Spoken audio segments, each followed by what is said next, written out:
I tell Lino that the people in the US and the UK who ordered the torture videos of Minnie are now facing justice. More than 11 key players have pleaded guilty or have been sentenced. It's now in reverse, he says. They're now the ones going behind bars. And Minnie is the one going free. Rebecca Henschke there. And that's all for this edition. I'm Pascal Harter. The producer was Polly Hope. And we'll be back with new stories next weekend here on the BBC World Service.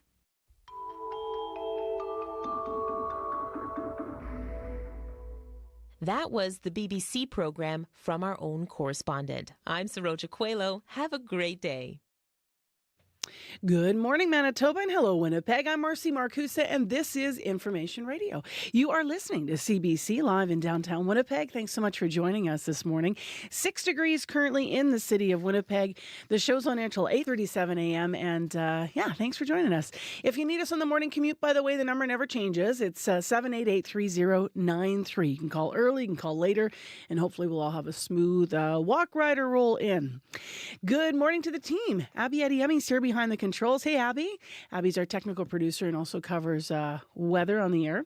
Corey Funk covers your commute and is our studio director. And good morning to Corey. And good morning to Kevin Nipatebo, who is our producer for our YouTube stream. Waving you hello if you're watching on YouTube this morning.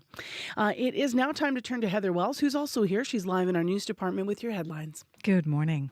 Well, University of Manitoba students are commending the bravery of a woman for fighting off an attacker in her dorm room Friday morning and for her choice to come forward about that incident. On social media, the woman says the intruder came into her room and beat her while trying to sexually assault her, but she fought him off, ran away, and pulled the fire alarm. Winnipeg police have arrested a 46-year-old man who had been convicted of violent sexual assaults in the past, so we'll hear more about that. And the vast majority of people who have applied for Manitoba's home security rebate program are still waiting for their money, and many don't even know if they're eligible. We'll hear more in our next local news coming up at 6:30. All right. Thank you, Heather. You're welcome. Sunny and 15, by the way, in Winnipeg and Brandon today. Up in Thompson, light snow changing to a few rain showers this morning, a messy day. Risk of freezing rain as well. And winds will be east 20 to 40 in Thompson, a high of just 8 degrees. So much calmer here down in the south. Let's get into what's happening on the program today. In the first year of the show, after years suffering through a traumatic experience, a Martensville, Saskatchewan man is finding some peace and purpose by painting with coffee. Just a lovely little story from the prairies. We're going to have that for you. Also in the first hour of the show, trade under Trump. We're going to look at what a Donald Trump win versus a Kamala Harris win could mean for U.S.-Canada trade relationships specifically. Of course, that election's next week. And a little bit later in the program, what is the justice system doing to protect the public from released sex offenders? We're going to look at that today in some detail. Stay with us. On Q with Tom Power. Matty Matheson is the hilarious and unfiltered Canadian chef you might know from the TV show The Bear. He sat down with me live in front of an audience in Toronto. We talked about his journey to embracing his true self, his sobriety, and what he thinks is the real secret to his success. I'm a hard worker. I'm a nice guy. That's coming up on Q, followed by Commotion with Elamine Abdel-Mahmoud on CBC Radio 1, the CBC Listen app, and everywhere you get your podcasts. This is World Report. Good morning. I'm Marcia Young. The Canada Revenue Agency has a responsibility to protect our money and our private data. But an investigation by the Fifth Estate and Radio-Canada found the agency has lost millions to scammers. The government has kept Canadians in the dark about the massive number of breaches to tax accounts. Daniel LeBlanc has more. Earlier this year, at the height of tax season, fraudsters got their hands on confidential credentials used by tax preparation giant H&R Block. The secret codes allowed them to take over the tax accounts of hundreds of Canadians, change their direct deposit information, and file false returns on their behalf. The Canada Revenue Agency eventually discovered they were being duped, but not before paying out $6 million in bogus refunds. CBC News has learned that Ottawa has been vastly underreporting the number of breaches affecting taxpayers to the Privacy Commissioner. Over the last 4 years, the CRA has reported just over 100 material privacy breaches. In answer to questions from the Fifth Estate, however, the agency admitted to being hit by 31,000 breaches since 2020 exposing the private information of 62,000 taxpayers. The door is open and some people are infiltrating the system. This is André Larreau, a professor of tax law at Laval University. He fears Canadians could lose trust in the country's tax system. CRA has to tell taxpayers, look, we have a problem. We will make sure that it does not happen in the future. In a statement Friday evening, the CRA said it lost $190 million to impostors since 2020, most of it at the start of the pandemic. It said its systems have improved, but didn't explain how it was duped again this year. H&R Block said this year's data breach did not occur on its end. Daniel Leblanc, CBC News, Ottawa. In the United States, many people are calling Donald Trump's rally racist, misogynist, and insulting. Thousands of people attended the event at Madison Square Garden last night, featuring not only the Republican presidential candidate himself, but also his biggest MAGA cheerleaders. The CBC's Karen Pauls joins me now from our Washington bureau. And Karen, what happened during Donald Trump's rally? Well, former President Donald Trump used the iconic venue to deliver his closing arguments to voters, but it began with vulgar, racist, and misogynistic comments by his supporters. Comedian Tony Hinchcliffe made a derogatory remark about Latinos making babies and also said this. There's literally a floating island of garbage in the middle of the ocean right now. Yeah, I think it's called Puerto Rico. Trump's campaign is dissociating itself from those comments, but his own rhetoric also used dehumanizing language. The United States is now an occupied country, but it will soon be an occupied country no longer. On day one, I will launch the largest deportation program in American history to get the criminals out. The Harris campaign has condemned that language as divisive and demeaning. Kamala Harris used her rally last night to distance herself from her competitor. What can you tell us about that? She was in Pennsylvania talking about reproductive health rights and also the impatience for change, especially for young people. You who right now know fewer rights than your mothers and grandmothers understand the importance of fighting for the right of a woman to make decisions about her own body and not have her government tell her what to do. Now, the election is just over a week away, and this last week of campaigning is crucial because of early voting. Almost 42 million Americans have already voted. President Biden will cast his ballot today. All right. Thank you, Karen. You're welcome. The CBC's Karen Pauls in Washington. In this country, today is voting day in Saskatchewan. It is the third province to go to the polls this month. The governing Saskatchewan party is seeking a fifth majority government, but the provincial NDP is hoping voters are ready for a change. Alexander Silberman reports. Saskatchewan Party leader Scott Moe is hoping voters will hand him a fifth straight mandate. Incumbent governments have had it tough. His party heads into Election Day, facing the NDP, after watching shifts in the political landscape in BC and New Brunswick's elections. What we are focused on is forming a majority government. In recent weeks, Moe and his team have been largely on the defensive. He's campaigned heavily in areas where the party has won comfortably in the past, asking voters to stick with the Sask Party, which has governed since 2007. If you want our economy in Saskatchewan to continue to grow, you need to choose the Saskatchewan Party. NDP leader Carla Beck is hoping for a breakthrough. There's a feeling of change in the air in Saskatchewan. Trying to sway voters in rural ridings and flip seats long held by the Sask Party. She's promising increased spending on healthcare and education and to make life more affordable. You know, our message is not just for urban Saskatchewan. It's not just for, a select few voters. These are issues no matter which community you're in. According to Election Saskatchewan, people have turned out in record numbers for early voting. And with each vote to be counted by hand, it could be a long election night before a projected winner is called. Alexander Silberman, CBC News, Regina. Today is the deadline for Justin Trudeau to respond to a group of Liberal MPs who say he should step down as party leader. But the Prime Minister has already said he is staying right where he is.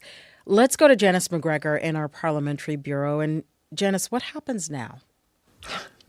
Good question, Marcia. Last week's confrontation was intended to be a collective action, but as we wait to see what this group might do next, there's scant evidence it continues to act in solidarity. On Rosemary Barton Live yesterday, one of the first MPs to speak out, New Brunswick's Wayne Long, said each MP actually is in their own space right now. I'm not sure what people expect us to do. Like, we went in, we expressed our opinions to the Prime Minister, strong opinions. We asked him to step down. A lot of it is up to each individual MP. If there's no collective enforcement, though, of consequences around this deadline they set, the uncomfortable truth for the MPs involved here is that this may be a deadline that makes no difference. The Conservatives, though, are carrying on as if an election campaign has already begun. Tell us about that. Pierre Poilievre out at dawn today, releasing new social media, adding another plank to his housing platform, saying a hypothetical Conservative government would remove the GST from any new home with a selling price of under $1 million. On an $800,000 home purchase, this Conservative tax cut will save you a total of $40,000. Now, while Canada's housing challenges continue to be on the supply side of the equation, Poilievre believes that this will spark more construction. But when he meets reporters later this morning, we'll also see if he gives any indication that his party's prepared to end what's effectively turned into a multi-week filibuster in the House of Commons. Because no confidence motion can be introduced to trigger a federal election campaign, well, all that's still dragging on. All right. Thank you, Janice. You're welcome. The CBC's Janice McGregor in Ottawa. New data from Food Banks Canada confirms what many of us had suspected. More Canadians are turning to food banks more often, but the extent is staggering. Nearly twice as many people visited food banks this year compared to 2019, and it gets even worse. CBC's Heather Gillis has the details. Running a bit low today. We served just under 100 people this morning when we were open for 3 hours. So demand is up at Bridges to Hope, a food bank in the centre of St. John's. It's up so much, Executive Director Leslie Burgess says they're cutting back on the quantity of some food. So whereas in the past, a single individual would get a full box of cereal, it's now portioned out to a 4-cup serving. You know, similarly, folks used to get 1 cup of instant coffee, and now that's cut back to 3/4 of a cup. Bridges to Hope fed 13,000 people last year. This year, on track to help 17,000. That's 30% more. It's not the only food bank seeing surging demand. This is showing that perhaps we're really reaching our capacity and our limits. Food Banks Canada 2024 Hunger Count says food bank visits in the country were up 6% this March compared to last, with 2 million visits, nearly double 5 years ago, says Richard Matern. So food banks are not designed to support this type of rapid increase in such a short period of time. And as a result, what we're seeing is many are buckling under the strain. Both Matern and Burgess are calling on the federal government to create a GST credit for groceries and essentials to relieve the pressure. Heather Gillis, CBC News, St. John's. And that is the latest national and international news from World Report. News anytime at cbcnews.ca. I'm Marcia Young.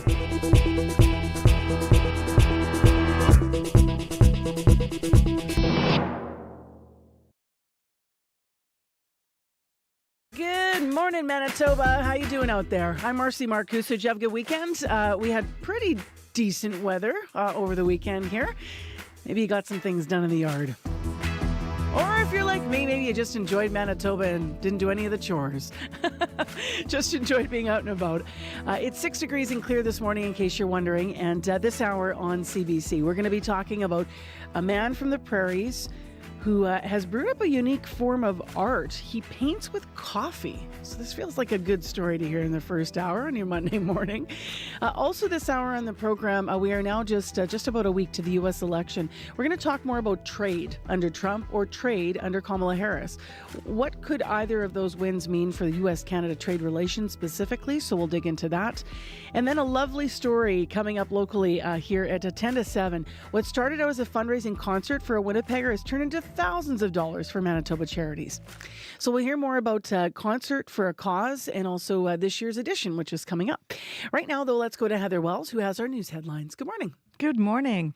Well, a 56-year-old man has life-altering injuries after an unprovoked machete attack. It happened early Friday morning while the man was walking on Ellis near Beverly. Constable Stephen Spencer says a man unknown to him attacked him from behind with a machete. The victim was rushed to the Health Sciences Center with severe injuries. Now police are asking for anyone with surveillance video from that area at that time to get in touch. And a monument honoring Canadians who fought in Afghanistan has been unveiled outside the McGregor Armory. Thousands of Canadians served in the Afghanistan wars.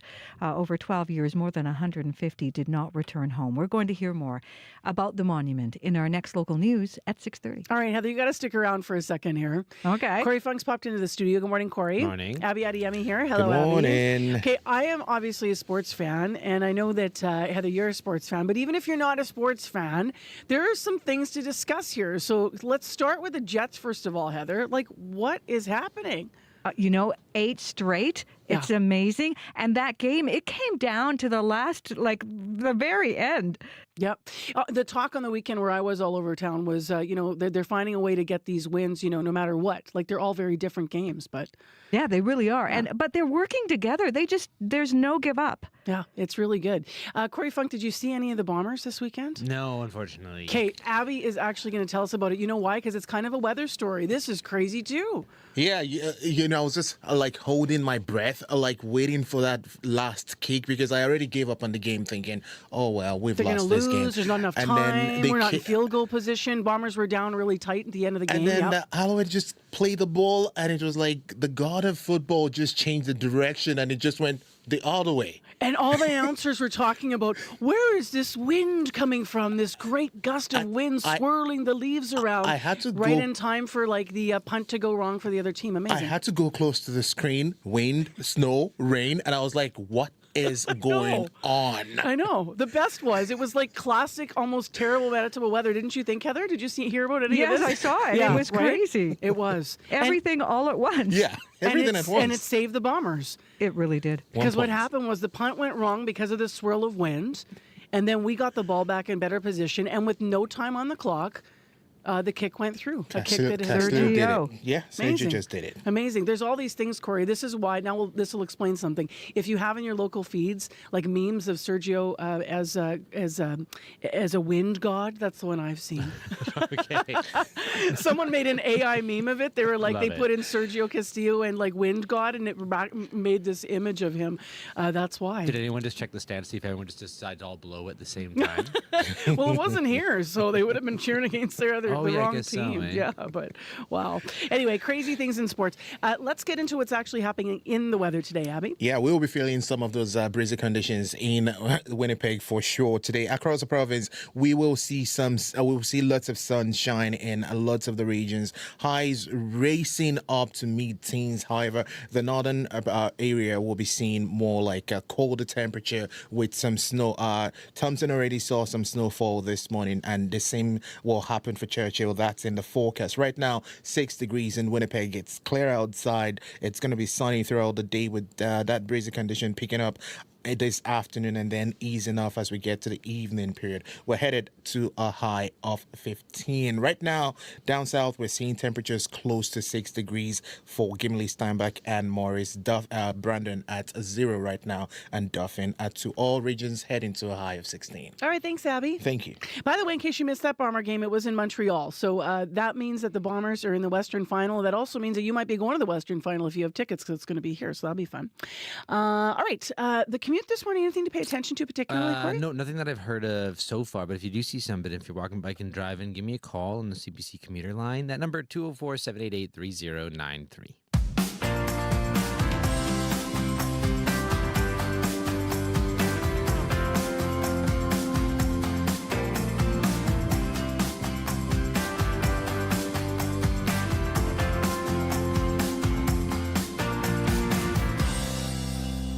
So I may have a time or two in this studio here made accidental coffee art because I know I just speak, I speak with my hands, and there's been lots of times where I'm knocking it over. However, the first person we're going to hear about this hour on this show intentionally uses coffee to make art. His name is Chris Relitz. His life changed in an instant when he was attacked while working as a nurse 6 years ago. So this begins with a really traumatic incident. He was beaten by a patient. He was on shift at the hospital. This left him unable to work, and he still suffers, he says, from daily migraines, and he has some other symptoms as well, and it's been a long road to recovery. But as I alluded to, he started painting as kind of a new life for himself. He took up a brush, and he does use coffee as his medium. CBC's Scott Larson has his story. That one is thick coffee. So that's maybe, I don't know, 40 cups of coffee worth of caffeine there. And then you can start, working it around. And up here, my name is Chris Relitz, and I was just kind of going about my job, and I got sucker punched. I got knocked out with that first punch. He blindsided me over my shoulder. I don't remember much of the day or even the 2 weeks before and after now, but witnesses tell me there was a loud crack, and that was, I believe, when this bone here shattered. And I was out cold, and he got on top of me and just kept hitting. We found in the coming months that I wasn't processing the way I usually could. I had a lot of difficulty reading, and so I ended up seeing a lot of doctors, neurologists, neurosurgeons, and I had a traumatic brain injury from that incident. I spent the next 2 years trying really hard to compensate and get back to work. Work was my big goal. And then I had a stroke. I had a aneurysm, a vessel blew in the brain. So after that, all the symptoms, the brain fog, the chronic migraines were just magnified times 10.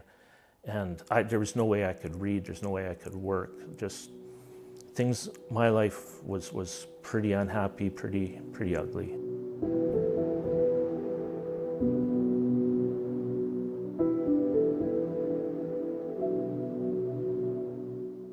And then my wife got me a paint by number kit, Christmas of 2022, early in 2023, February-ish. I got it out and I started working on it, and I was pretty happy. But I thought about it, like, how would you paint with coffee? And I thought about it for a few weeks, a few days, and I had this paint by number kit. I had this cheap little dollar store brush that came with it, and I had coffee. And my wife is notorious for her very strong coffee. It's thick. And her father once said, "You could float a horseshoe on this stuff." And so I took her coffee, which was thick, and my paintbrush, which I'd never been a painter. I'd tried to draw often, so I took that paintbrush and I was left with a pretty darn good painting. So I just kept going and trying to figure out different ways. Like, nobody taught me how to do this. I made up my own style of making coffee, and I wanted it thicker and thicker and thicker, so I'd boil it all day, or I would try various things, distilling it, trying to get it as thick as I could. Because when you look at my art, there's a lot of dark that you wouldn't get out of just a normal cup of coffee, even my wife's super strong coffee. But I eventually, trying several things, I found my recipe for the super black mud that I paint with. Take in the lighter stuff through here, wet it down so it gets kind of muddy, and then you can blend it a bit.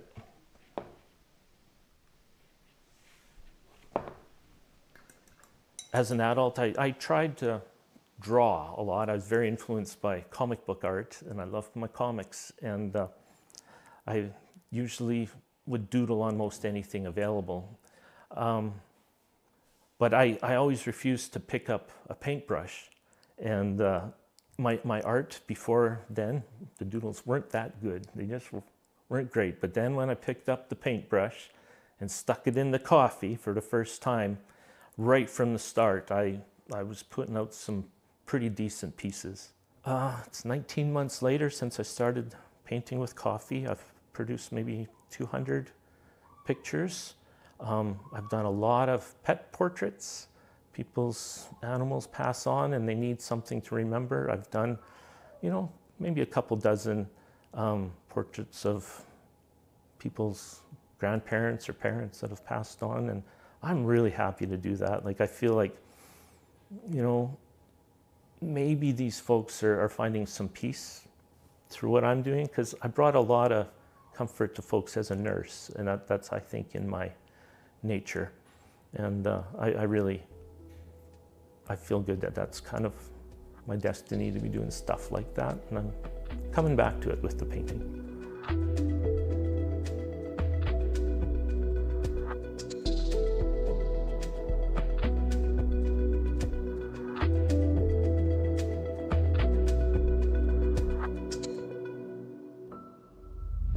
One of the doctors that was working with me told me, you might come out of this brain injury with new skills, new things that you had never dreamed of having before. And at the time, I'm thinking, that's horse mucky, you know, like there's no way, I'm wasted, I'm worthless.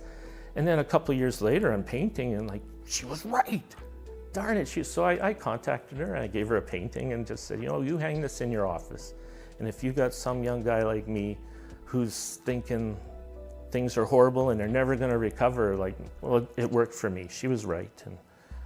And I really embraced her notions of the neuroplasticity. Like, you can mold forgiveness, you can mold kindness, you can mold positivity. And through this whole painting process, that has just become so ingrained and strengthened in me. Thankfulness. Daily, I'm thankful. Isn't that a nice story? That's coffee artist Chris Relitz. He lives in the prairies. Thanks to CBC's Scott Larson for bringing it to us. If you want to see some of his artwork, if you weren't watching on YouTube this morning while we were streaming, you can check out the CBC Saskatchewan website, cbc.ca/sask. And I would love to know if you've had any unexpected gains. You know, as Chris was saying, he thought that, you know, that was sort of it for him, as he put it. And then he found this new skill, this new way forward through painting for him. So sometimes there's unexpected gains as we accept the twists and turns of our lives, right? You can always give us a call if you've got a story to share, if you're listening and thinking. 788-3205. Ever hear a really good radio show and fall in love right away? Fall in love at first listen with the CBC Listen app. Find CBC radio shows like As It Happens and Now or Never and stream them anytime, anywhere for free. Download CBC Listen today. Well, the U.S. election's next Tuesday, just over a week away now. And there's more talk about what a Trump presidency could mean for U.S.-Canada trade relationships to begin with, but also what it could mean for our larger economy. Donald Trump is promising to slap a 10 to 20% tariff on all imports. Now, some countries like China would be hit even harder. Now, meantime, Vice President Kamala Harris, on the other hand, has been critical of Trump's proposal, calling it, quote, a sales tax on the American people. But to walk us through what this could all mean for Canada, Fen Hampson is with us, Professor of International Affairs at Carleton University and co-chair of the high-level expert group on Canada-U.S. relations. Good morning to you. So I'll also ask you what a Harris, administration could mean as well. But I want to start with Trump and this promise of the 10 to 20% tariffs. What do you see that? How do you see that impacting Canada's overall economy if it happens? Short answer is it'd be a real gut punch to the Canadian economy. It would likely drive us into recession, given our anemic growth rates right now and rising unemployment levels. But it would also contribute to inflation, not just in the U.S. by raising the price of goods, but also in Canada because of the nature of North American supply chains. Because we've goods like car parts, which cross the North American border several times over in the production of automobiles, and they could be subject to the Trump tax several times over. So not good all around. Which industries, you've already alluded to this a little bit, but if you could elaborate on which industries will be hit the hardest?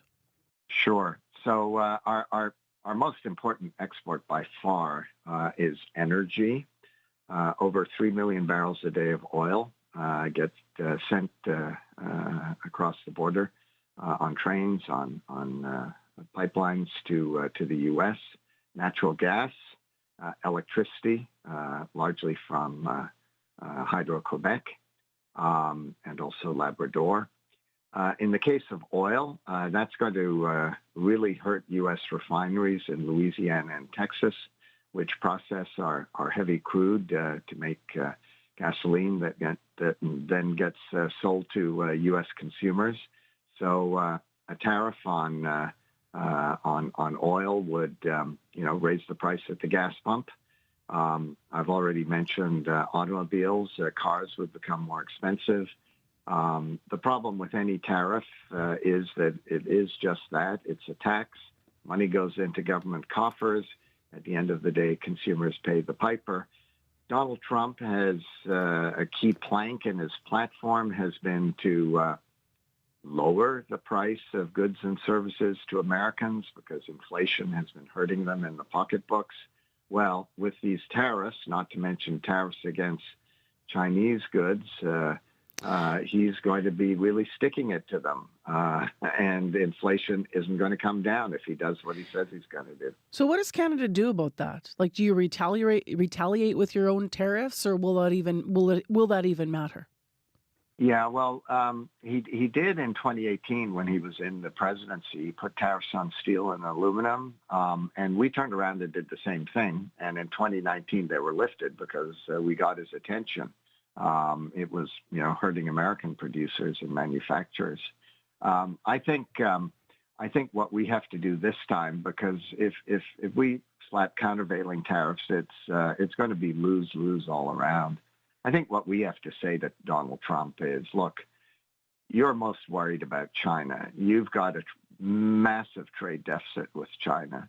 You don't have a trade deficit with us. In fact, we've got a trade deficit with you. We're buying more in the way of American goods and services right now than we're selling to the U.S. And we also know that what you're worried about is Chinese investments in Mexico, particularly in the automobile sector, which the Chinese see as a way to bypass rules of origin in the Canada-U.S.-Mexico agreement. And I think, what we have to say to him, if he gets elected, and that's a big if, is, we're on the same side as you when it comes to try to appeal to that sensibility. Exactly. I want to ask you about the another aspect here. Then, if Kamala Harris is voted in 2020, Harris, you mentioned the agreement, United States-Mexico-Canada agreement. Harris voted against that, so that trade deal comes up for renegotiation in 2026. What's on the table for Canada regarding trade if she wins? Well, I think first of all, as a senator, I mean, she voted against it as a senator. She's changed her position on a number of issues. So I'm not too worried. I think, as president, she would be looking out at, the broader, bigger picture here. CUSMA is a win-win all around in terms of trade. I think if you look at the policies of the Biden-Harris administration, it's been focused very much on subsidies, Inflation Reduction Act, and those are subsidies to make the American economy greener, more sustainable in manufacturing and infrastructure. We've been quite successful in negotiating carve-outs there when it comes to electric vehicles, to batteries, and I think it would be more of the same as far as that goes. There are some irritants, our dairy supply management policies. The Americans don't like that. They also don't like the Digital Services Act. And I suspect those issues in the renewal negotiations, it's not the renegotiation of NAFTA, it's the renewal renegotiations that, those items are going to be on the table and we're going to have to make some concessions. Fen Hampson, thank you very much for the analysis. I guess we're going to see. We're just about a week away now. Thank you. We're all holding our breath. Thanks. Fen Hampson, Professor of International Affairs at Carleton University, co-chair of the high-level expert group on Canada-U.S. relations. You're listening to CBC 89.3 FM, 990 AM on the app and YouTube. Business news after your CBC Winnipeg News. This is CBC News. Good morning. I'm Heather Wells in Winnipeg. At 6:30, we are 6 degrees in downtown Winnipeg. The normal high this time of year is 5, so we're already warmer than that. And today, sunny, breezy, and 10 degrees warmer than normal, a high of 15 in Winnipeg this afternoon. Winnipeg police are searching for a suspect in an unprovoked machete attack. It happened Friday early in the morning in the West End. Police say a 56-year-old man was walking on Ellis near Beverly when he was attacked. The suspect came up from behind, and the victim had no idea that this was going to happen. So there was no altercation, there was no argument prior to the assault. It was a surprise to the victim, and just as quickly it ended. Constable Stephen Spencer there. He says the victim rushed to hospital with life-threatening injuries or life-altering injuries.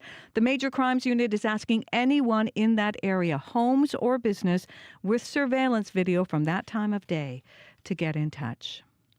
The vast majority of people who have applied for Manitoba's home security rebate program are still waiting for their money, and many don't even know if they're eligible. Of the $2 million budgeted for the program, slightly more than $300,000, or 15% of the money, has been sent out. Justice Minister Matt Wiebe says the government's been overwhelmed by the demand. Wiebe would not provide a timeline, but says applications are being reviewed faster. It is as soon as possible, and right now I can tell you that we're seeing an increased momentum in getting these funds out the door. People are seeing the checks flowing. The money's getting out, and we want to just move it as quickly as possible right now. The government has doubled the number of staff processing applications. Some of the workers have been reassigned from other government departments. University of Manitoba students are applauding the bravery of a woman who was attacked in her suite at a campus residence on Friday. They're also applauding her decision to come forward about what happened. Police say the woman fought off an intruder who entered her room and physically assaulted her. On social media, the woman says she ran out of the dorm room and pulled the fire alarm. U of M student Kangi Nia lives in the same building. She has courage because I read her post on the Instagram, and I think she's very brave and very clever because she rang the fire alarm. Winnipeg police have arrested a 46-year-old man in connection with the incident. He also had been convicted of 2 other violent sexual assaults in 2013.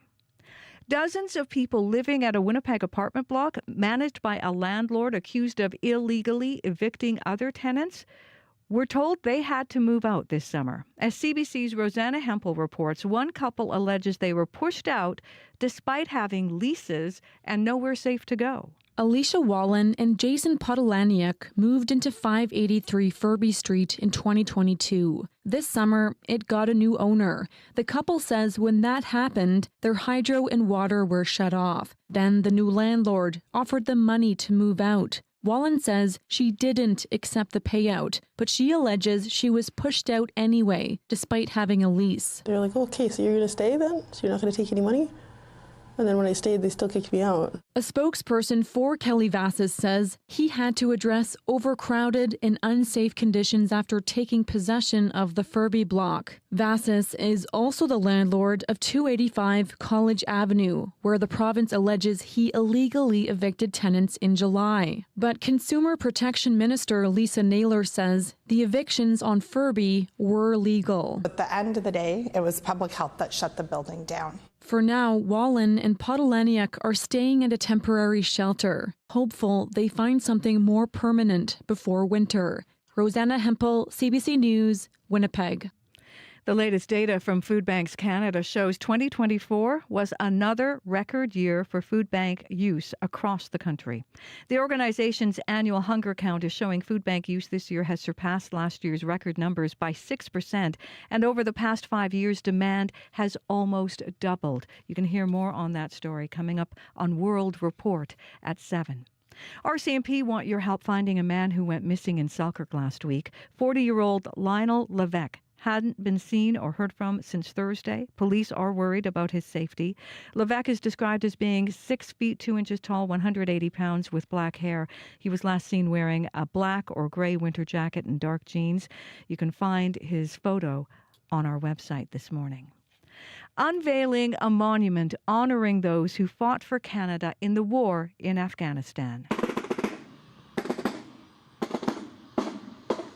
Dozens at the unveiling of a light armored vehicle that will now sit on the corner of McGregor and Macrae.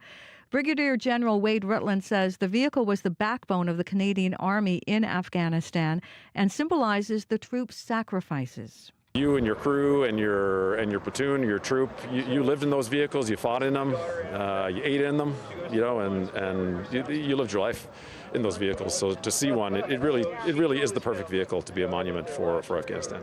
It's been 10 years since Canada withdrew from Afghanistan. More than 150 Canadian soldiers were killed in that war. You can find more news updated throughout the day. Just head to cbc.ca/Manitoba. All right. Thank you, Heather. You're welcome. Heather Wells in our news department. We're all here in our studio at CBC on Portage Ave. Abby's in the control room and just put his headphones on, which means you're ready to tell us about the regional forecast. Yep, looking at the radar, and I can see sunny conditions in the southern part of the province with light snow and freezing rain moving towards the north for today. For today, it's going to be sunny in Winnipeg. We're at 6 degrees at this time. Clear outside, warming up to a high of 15 with southwest breeze expected this afternoon. And then tonight, we'll see some clouds build, bring in partly cloudy skies. Then we deep to 3 degrees. Brandon currently at 0, mainly clear out there. For today, you should see sunny conditions becoming a mix of sun and clouds later with a light breeze. Expect your high to touch 15 today. Thompson sitting at -1. We saw some light snow falling earlier, but now it's cloudy in that part of the province. Today, we'll see light snow turning to rain as you get close to midday with a high of 8. Further north in Churchill, -4. We're seeing at this time partly cloudy conditions. Expect this cloudy skies to make a transition to like a snow later in the day. We also have a risk of freezing rain this afternoon for folks in Churchill. The highs would only touch 0, though it's going to feel colder with the wind chill factored in. Dauphin is sitting at 2 at this time. The forecast calls for sunny skies and gentle breeze with a high of 13. And then for tonight, we'll see those clear skies that we woke up to in this part of the province turning partly cloudy with temperatures dropping to 0. Gimli at 6 and clear. Today's forecast for the Interlake region calls for sunny conditions, transition to a mix of sun and clouds later. A light breeze and the forecast high of 13. Steinbach 6 and clear. We're looking for sunny conditions today. Light breeze also from the south. The highs for Steinbach would get to 16, and then tonight some clouds will roll in and temperatures will be dropping to around 5 degrees. Morris sitting at 5 at this time. The temperatures, the forecast for the Pembina Valley region calls for sunny skies, light breeze, highs touching 16. So we're just looking at across the board down south. We're going to see sunny day with most of the regions reaching highs of mid-teens close to 16. However, the northern regions like Thompson and Churchill will see colder temperatures and some snowfall. Right now, 6 degrees in Winnipeg. We're expecting a high of 15. All right. Thanks, Abby. Thank you. Corey Funk has popped back in to talk about the drive, walk, and roll. Yeah, and so far, all those things seem to be running fairly smoothly. I haven't heard of any major issues yet. But if you see something, give me a call on the CBC commuter line if you're walking, bike, and driving. Give me a call, 204-788-3093. Do you know how you come in here and you're sitting here always, you're waiting. Me and Abby are talking about weather. Like there's always weather. And then sometimes I feel badly for you sometimes because I'm like, and then you don't have any like traffic tips. I feel like we should like let you sing karaoke or do whatever you want or like strike a pose or do something with your time. Or give me like a Rubik's Cube or something to play with or something just on the side. Yeah. Maybe. Can you do those? No, actually I can't. Yeah, but I clearly maybe I have the time to learn now. I've never completed one. I've been trying since the 80s, so good luck. I get it. Thank you. Good luck. Crystal Lee Ramlican has also been using her Rubik's Cube while she's been waiting here. How are you this morning? I'm good, Marcy. How are you? I'm well. Crystal Lee's here with our business report. So we're one step closer now to seeing these electric air taxis in the United States. For those that have not been following this, let's revisit the details and talk about being one step closer. So the Federal Aviation Administration has published new rules it calls the final piece of the puzzle toward allowing half helicopter, half airplane electric air taxis. So the FAA has published 880 pages of special recommendations that spell out how pilots will learn how to fly these new aircraft. And the multi-billion-dollar industry is being flooded with investment right now in the hopes of a future that mirrors flying cars from the Jetsons. So known as electric vertical takeoff and landing aircraft, they can fly like an airplane but take off and land like helicopters. And so a design from California company Joby Aviation was on display during the announcement from the FAA last week. And the company says its 5-seat design will cruise at 200 miles per hour and put off a noise that is as quiet as a normal conversation. So it hopes to bring its aircraft to market by next year, but it has yet to be certified by the FAA to carry paying passengers. Let's go to another story this morning. Actually, we're still staying with the aviation industry, though. How is one airline trying to prevent people from skipping the line when they're boarding? Yes, okay. So I'm sure you've seen this at the airport before. Boarding starts and then the gate is swarmed with passengers before their zone is called. Sometimes I'm like, hey, I didn't know everyone was in zone A or zone 1. Exactly. when boarding gets called. But yeah, American Airlines recently announced it is in the early phase of testing a new technology to discourage this kind of behavior. So when a passenger attempts to board early with the wrong group, the new system will give an audible signal to the gate agent, and then the traveler will be sent back to board with their own group. So far this is rolled out in New Mexico, Arizona, and Virginia. And the airline says the new approach is to ensure customers who have priority boarding are receiving their benefits with ease. And, people have been trying to board earlier lately to secure that valuable overhead bin space, as airlines have been charging more for checked baggage, so that incentivizes people to have more carry-ons. And in the past, gate agents may have not enforced these zones as closely because they were trying to avoid delays and conflict, but now this tool can alert people instead of just employees. This summer, it was one of the best things I ever saw in terms of someone cutting the line and how it was handled by another passenger, though. And it was actually not boarding, it was deplaning. So it was one of those classic, we've been waiting forever, we've all been on the plane, we've all had delays, but here we are, we're finally back, at home. And from the back of the plane, just right when the plane stopped and the seatbelt sign went off, this guy came beelining down and he got halfway, didn't make it all the way off. And all of a sudden people started being in front, but he was clearly like trying to get in front of everybody. Mm-hmm. And this gentleman just looked at him and he said, "You know what, sir? That is not common courtesy. And most of us here understand how you're supposed to get off a plane. And common courtesy would be explaining, you let you get up, you wait your turn, you let the people in front of you go." And I thought, we're all watching, like, what's going to happen here? Mm-hmm. And I guess to the passenger's credit that was beelining up the aisle, he actually just sort of nodded quietly and he sat down. Oh, wow. Yeah, it was really surprising because I thought, are we going to get in some kind of a, altercation here? But yeah. Yeah. So people are always trying to cut the lines. It's like we're all getting off at the same exact time. What are you doing? I know. Yeah. And if you have an emergency, I always think to myself, then just yell. I don't know. She's like, I have to catch my next flight. Or I don't know. Like or like, my wife's having a baby. Get out of the way. People would get out of the way. Yeah. Before we look at the numbers this morning, let's talk about Iceland and why we're all moving there. I'm just teasing. But they are embracing a shorter work week, right? With no reduction in pay. How are they doing that? How are they working it? Yes, they are. So Iceland's economy is actually outperforming most European peers after this change. So between 2020 and 2022, just over half of workers accepted an offer of a 4-day work week. And last year, Iceland logged faster economic growth than most European countries, and its unemployment rate was one of the lowest in Europe. So researchers say that the study from the Autonomy Institute in the United Kingdom and Iceland's Association for Sustainability and Democracy shows a real success story here. So the country has tried this before with 2 large trials between 2015 and 2019 as well. And researchers found that productivity stayed the same or even improved in most workplaces, while workers' well-being increased dramatically on a range of measures, including stress, burnout, and work-life balance.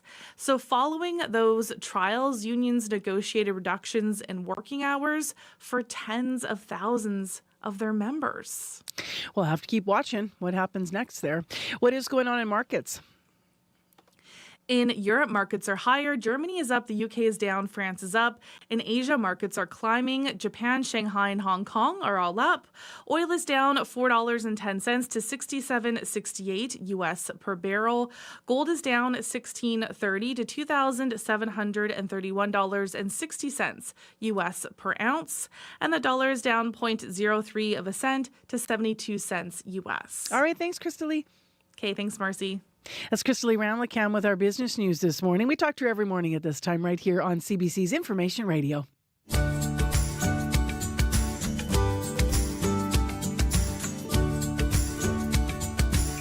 I'm Marcy Marcusi with our team here at the show. I hope you had a great weekend. I know lots of people out and about at Comic-Con, all the awesome costumes. I've seen the pictures online. 6:46 a.m. is the time currently. And next on the show, Cross Country Checkup was heard on CBC, as it is every weekend. Yesterday, they were looking at healthcare. With recent elections in BC and New Brunswick and the current campaign right now in Saskatchewan, access to healthcare services is top of mind for voters across Canada. In August, the Canadian Institute for Health Information, or CIHI, reported that patients are waiting up to 19 hours in some emergency rooms across Canada. And we've certainly reported on the challenges in Manitoba.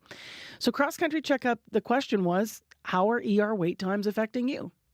I am primary caregiver to my mother, who's 81 years of age, and she had a fall at home. So she was in a great deal of pain, and we waited 5 hours for an ambulance to be freed up from the ER in order to transport her to the ER, where the paramedics spent 18 and a half hours with her in a hallway where she was unable to get the proper rest. And the care just from there has been absolutely questionable.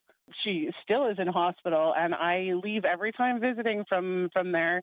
I leave with more questions than I do answers, and no communication between staff, which is extremely frustrating for her. In 2017, I guess on a Friday afternoon at work, I'm a construction worker. My bowel had perforated completely, and I was completely septic. And by the time I got into the actual emerge, I walked in, I felt nauseated, I laid down, and I screamed as loud as you could hear me in Vancouver right now. It was terrible. And so the doctor came right in, and he was, I would say, a seasoned veteran. I'm 60 years old, and he came right in. He goes, wow, that was real. He hustled me down. Yeah, he hustled me down to the X-ray, and by the time they did that X-ray, I was boom, bang on an operating table within about 5 minutes. I was having heart-related issues, and I was experiencing some loss of consciousness, which was terrifying. So we got there at about 8 p.m. and we ended up waiting about six-ish hours before we were even brought into admitting. And we had noted that they hadn't called anybody for hours to go anywhere. Like nobody was moving. And by the time we got into admitting, we overheard some of the conversations happening there, and we found out that there was actually no doctor on for a couple of hours at least. And then there was eventually one doctor on for over 70 patients. It would be another probably, 7 to 8 hours before I was seen. So we ended up actually leaving and taking our chances at home. So those were some of the experiences of people across Canada. They were calling into CBC's Cross Country Checkup yesterday. The question was, how are ER wait times affecting you? And if you want to hear the whole conversation, you can always check up on Checkup at cbc.ca/checkup. Allison Russell on the recorder, Arkells on the accordion, Shawnee Kish on the kazoo.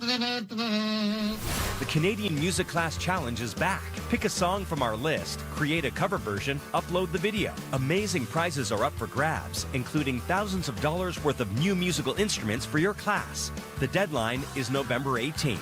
Check out all the details and register now at cbcmusic.ca/musicclass. Coming up on CBC in the next hour of the show, we're going to build on a story Heather has in the news this morning. People want answers to how it could have happened after a convicted sex offender was arrested for assaulting a U of M student. What is the criminal justice system doing to protect the public so incidents like this don't happen again? We're going to talk to an expert. We're going to hear that conversation a little bit later in the program with an expert. In addition, I also want to mention that Heather's been talking about the new report that's just come out, the Food Banks Canada report that was released today. We've just been having a look over the initial details here. We will have the CEO of Harvest Manitoba on live with us to talk about what stood out for him in the report and, of course, how it relates to the needs and hunger across Manitoba that continues to grow. Right now, though, it's 9 minutes to 7 o'clock on CBC, and next on the show, we have a very special guest and a really nice conversation, because what began as a fundraising concert for one Winnipegger's trip has turned into so much more. Concert for a Cause is celebrating its 10th year. I can't believe that. Since it started in 2015, it's raised $150,000 for Manitoba charities. Every year they pick a charity to raise money for. This year is no different. So Concert for a Cause has an event coming up on November 16th. We'll talk about that in a minute as well. But Paul Long is here to talk all about it. He's the producer and main performer with Concert for a Cause, and he's in studio. How are you? I am doing very good. Good morning, Marcy. Good morning. Congratulations on all your success. I can't believe it's been 10 years since you started this. Thank you. Myself, along with my family, are also in a little bit of a disbelief as to how it got here. Ultimately, when we started this, it was out of wanting to use music for charitable causes to build community. And it was a year after year kind of thing, not knowing it would be an annual concert and not even imagining that we could reach 10 years. But here we are. Amazing. Now, initially when you started, just not that I want to stay, back in the past too long, but you were fundraising for a trip, right? Can you tell us what that was about? That's right. So in 2015, upon arriving back to Winnipeg from Red Sucker Lake from a teaching job, I was scouted to join the World Championships of Performing Arts in Los Angeles. And part of the initiative was that this was like the Talent Olympics, and they wanted representatives to have some community support. So from then on, we needed to gather and rally some support. And that was the first Concert for a Cause. It was to help out the representatives and myself to fund this trip to Los Angeles, not knowing that from there, a seed was planted and it has grown to where it is today. So tell me a little bit about the upcoming concert and also the fundraising for this year and what your goals are. So for the upcoming concert, as we've always done in the past, there will be youth involved. Part of my belief was always to have some kids involved because I want them to get inspired to pursue their gifts. And having that professional station, the opportunity to perform with professional musicians such as the WSO, really, for me as a child, would have inspired me to keep pursuing it, but also to role model what their gifts could do for the community. This upcoming concert is our 10th year, and we wanted to honor and recognize the strong support that the Filipino community has given us. And through that support, the privilege to be on stage and the added layer of the privilege to use the stage as a platform is something that we cannot just dismiss. We need to honor that. And so this year, 75% of the proceeds are going to ANCOP. It's an organization in the Philippines that builds villages for the homeless, livelihood programs, typhoon reliefs, and scholarships. Now, the show that you're talking about, November 16th, and you mentioned the WSO, it is with the WSO. Tell me about the group this year that's going to be singing and how excited some of the young people are to have, as you said, this amazing, this stage, this opportunity. Yes. So in the past, the school that I worked at would be the students that would be performing with me. What's different this year is we have 3 schools. So we've extended and we've included other schools within our neighborhood. So we have students from Meadows West School, where I am the vice principal at. We have students from Garden Grove and students from Waterford Springs performing with us. Around 150 kids in total. Amazing. So what have practices been like? Quite exciting? Very exciting. Yeah, I get the opportunity to travel and to meet the kids, and to share the process of preparing for this concert with them. Now, Paul, I would describe you as like the real deal in our community. You've been honored, and rightfully so, in so many different ways for all the different work that you do in community. I know now you've also created an endowment fund. Tell me a little bit about that and what you hope to do with that. Yes. Last year we started an endowment fund, and it was through the advice and the support and mentorship of our good friend Larry Vicker, who's seen us grow from year 1 up to last year. And he told me, you know what, you should make this sustainable. And, upon thinking and giving it some thought, my family thought, we need to solidify our commitment to sustaining the charitable giving. And so last year, we've established the Yap Ong Endowment Fund, and Yap Ong is my middle and my last name. And this is going towards Sistema Winnipeg, to which I find really, really close to my heart. And so this year, 25% will be going to that endowment fund for Sistema Winnipeg. Which is amazing. Now, for listeners that don't know what Sistema is a program, and you fill in the blanks for me, Paul, but where it basically makes it possible for young people, students, who otherwise might not have access to even, a chance to pick up a musical instrument, to learn music. They have access to instruments, and then they can learn, and it's just amazing watching them learn. Exactly. And it operates with a philosophy that music changes lives and it changes societies, because we're able to expose children to music at a young age. So if people want to support or donate this year, or they want to hear more about your efforts or hear more about the November 16th show, where should they go? They could follow us on social media. We do our advertising mostly on Facebook and Instagram. As soon as you type in Paul Ong Concert for a Cause, I believe all our promotions should pop up. The other thing that's going to pop up that we neglected to have here this morning is music. So what are you actually going to be, what are the students, these 150 students, going to be performing? Well, they will be performing a couple of songs. They will be performing songs that uplift and inspire people and honor people's efforts, collective efforts that bring the community to a better place. Beautiful. So inspiration as well in the music. Absolutely. Love that. Paul, thanks for coming in. Thank you, Marcy. So check out the social streams for a Concert for a Cause. Find out more about what's going on the 16th, and also about the endowment fund and the students and Sistema. Paul Ong's been in studio with us live. He is the producer and main performer with Concert for a Cause. It's 3 minutes to 7 now, and Heather Wells joins us with a news update. Good morning, Heather. Good morning. Well, University of Manitoba students are commending the bravery of a woman for fighting off an attacker in her dorm room Friday morning, and for her choice to come forward about what happened. On social media, the woman says the intruder came into her room and beat her while trying to sexually assault her. She managed to fight him off, run away, and pull the fire alarm. We're going to hear more. Winnipeg police, by the way, have made an arrest. A monument honoring Canadians who fought in Afghanistan has been unveiled outside the McGregor Armory. Thousands of Canadians served in Afghanistan over 12 years. More than 150 did not return home. We're going to hear more in our next local news coming up at 7:30.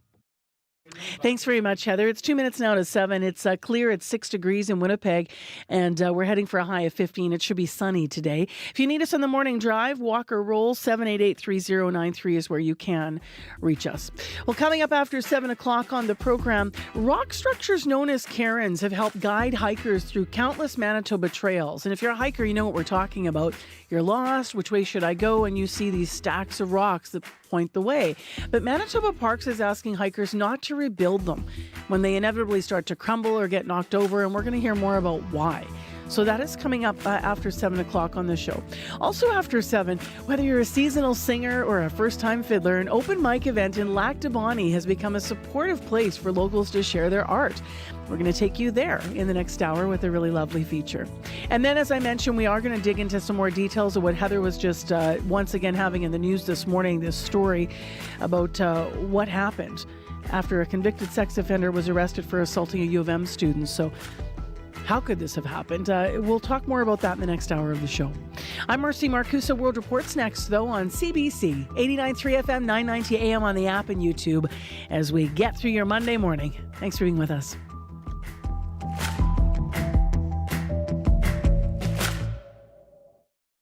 Today on The Current. Because if Mike Pence does the right thing, we win the election.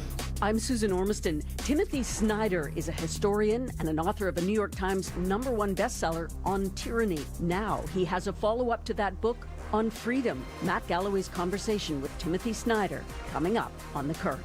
The Current, this morning at 8:37, 9:07 in Newfoundland, and on the CBC Listen app. This is World Report. Good morning. I'm Marcia Young. There are hard to miss in some cities lines for food banks stretching blocks. Today, a new report shows a staggering rise. Nearly twice as many people visited food banks this year compared to 2019. And as Heather Gillis reports, that's created its own set of challenges. Running a bit low today. We served just under 100 people this morning when we were open for 3 hours. So demand is up at Bridges to Hope, a food bank in the center of St. John's. It's up so much, Executive Director Leslie Burgess says they're cutting back on the quantity of some food. So whereas in the past, a single individual would get a full box of cereal, it's now portioned out to a 4-cup serving. You know, similarly, folks used to get 1 cup of instant coffee, and now that's cut back to 3/4 of a cup. Bridges to Hope fed 13,000 people last year. This year, on track to help 17,000. That's 30% more. It's not the only food bank seeing surging demand. This is showing that perhaps we're really reaching our capacity and our limits. Food Banks Canada 2024 Hunger Count says food bank visits in the country were up 6% this March compared to last, with 2 million visits, nearly double 5 years ago, says Richard Matern. So food banks are not designed to support this type of rapid increase in such a short period of time. And as a result, what we're seeing is many are buckling under the strain. Both Matern and Burgess are calling on the federal government to create a GST credit for groceries and essentials to relieve the pressure. Heather Gillis, CBC News, St. John's. The Canada Revenue Agency has a responsibility to protect our money and our private data. But an investigation by the Fifth Estate and Radio-Canada found the agency has lost millions to scammers. The government has kept Canadians in the dark about the massive number of breaches to tax accounts. Daniel Leblanc has more. Earlier this year, at the height of tax season, fraudsters got their hands on confidential credentials used by tax preparation giant H&R Block. The secret codes allowed them to take over the tax accounts of hundreds of Canadians, change their direct deposit information, and file false returns on their behalf. The Canada Revenue Agency eventually discovered they were being duped, but not before paying out $6 million in bogus refunds. CBC News has learned that Ottawa has been vastly underreporting the number of breaches affecting taxpayers to the Privacy Commissioner. Over the last 4 years, the CRA has reported just over 100 material privacy breaches. In answer to questions from the Fifth Estate, however, the agency admitted to being hit by 31,000 breaches since 2020, exposing the private information of 62,000 taxpayers.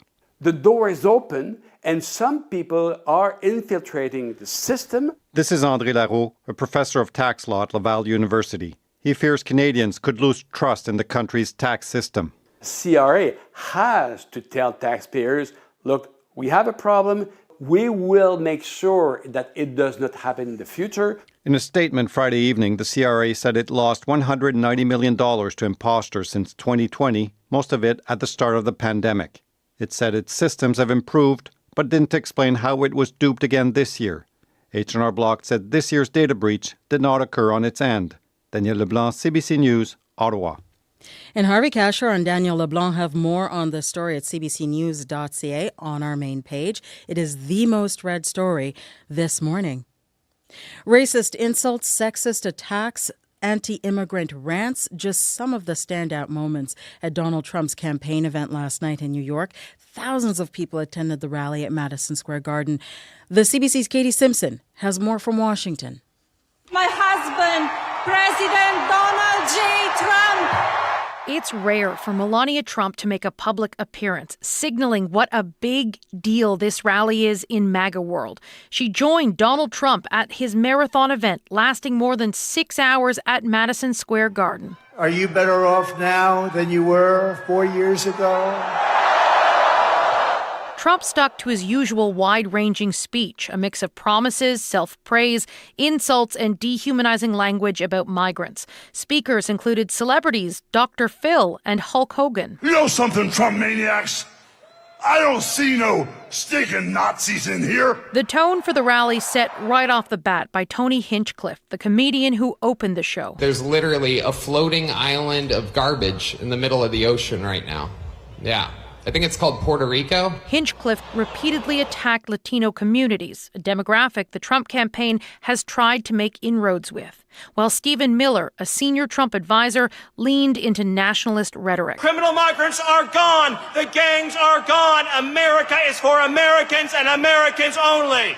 And then Tucker Carlson, the former Fox News host, delivered this racially charged insult about Kamala Harris. She's just so impressive.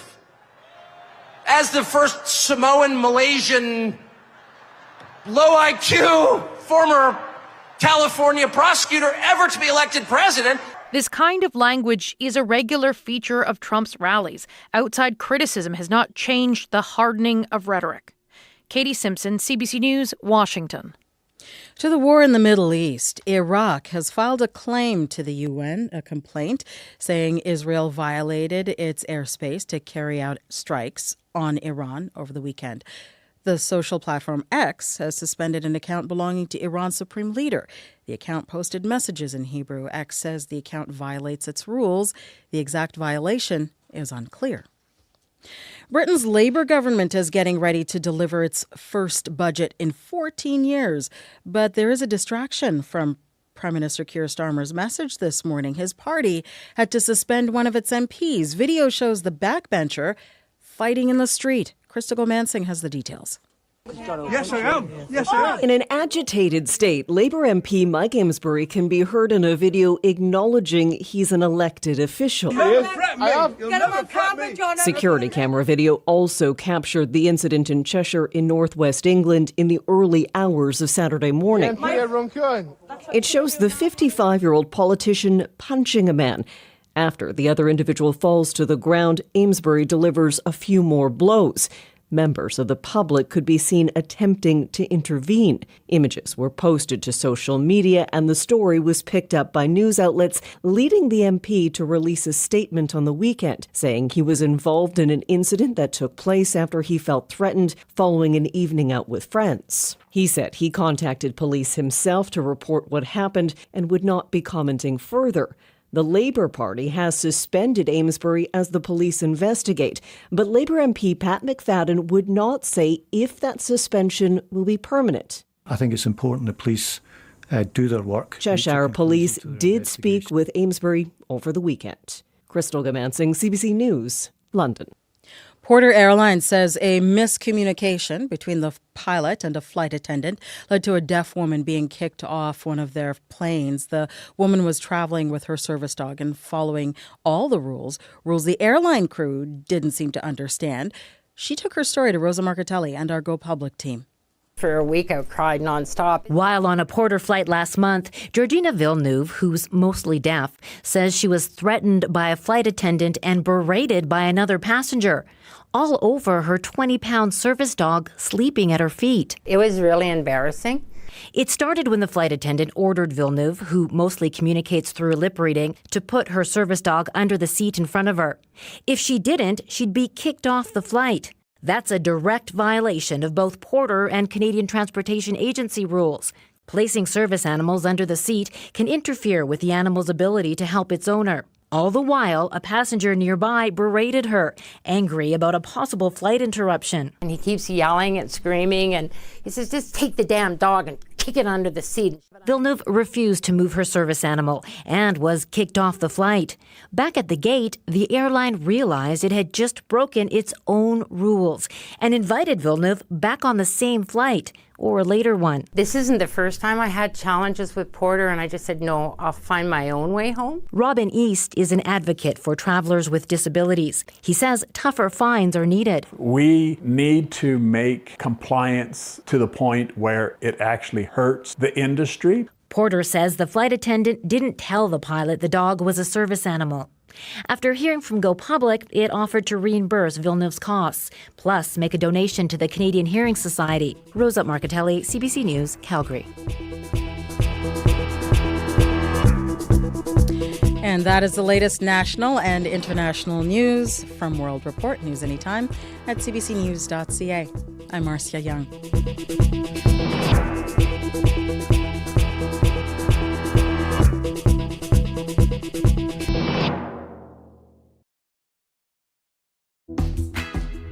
Well, good Monday morning, Manitoba. I'm Marcy Marcusa with our team here in downtown Winnipeg, and today's going to be sunny. And right now it is 5 degrees. Thanks for joining us on 89.3. Might also be at 990 or on AM or on the app or on YouTube. Lots of places to hang out with us. This hour on the show, we have a follow-up on a very serious story. People want answers about how it could have happened after a convicted sex offender was arrested for assaulting a University of Manitoba student. What's the criminal justice system doing to protect the public so incidents like this do not happen? That conversation's coming up. Also, to lighter fare, how an open mic at an old church in Lac du Bonnet is helping its artistic community there flourish. And if you're a hiker, if it weren't for some rock structures called cairns, there would certainly be a lot more people lost on some of Manitoba's most iconic trails. But now the province is asking hikers not to rebuild cairns when they crumble. And straight ahead, we're going to find out why. Right now, Heather Wells joins us with other news updates. Good morning. Good morning. Well, a 56-year-old man was left with life-altering injuries after an unprovoked machete attack. It happened early Friday morning while the man was walking on Ellis near Beverly. Constable Stephen Spencer says a man was attacked from behind by a stranger with a machete. He says police are asking anyone who has surveillance video from the area at that time to get in touch. The vast majority of people who have applied for Manitoba's home security rebate program are still waiting for their money, and many don't even know if they're eligible. Of the $2 million budgeted, slightly more than $300,000 or 15% of the money has been sent out. I'll be back with more Manitoba news at 7:30. All right, thanks, Hev. You're welcome. Abby, how's the weather?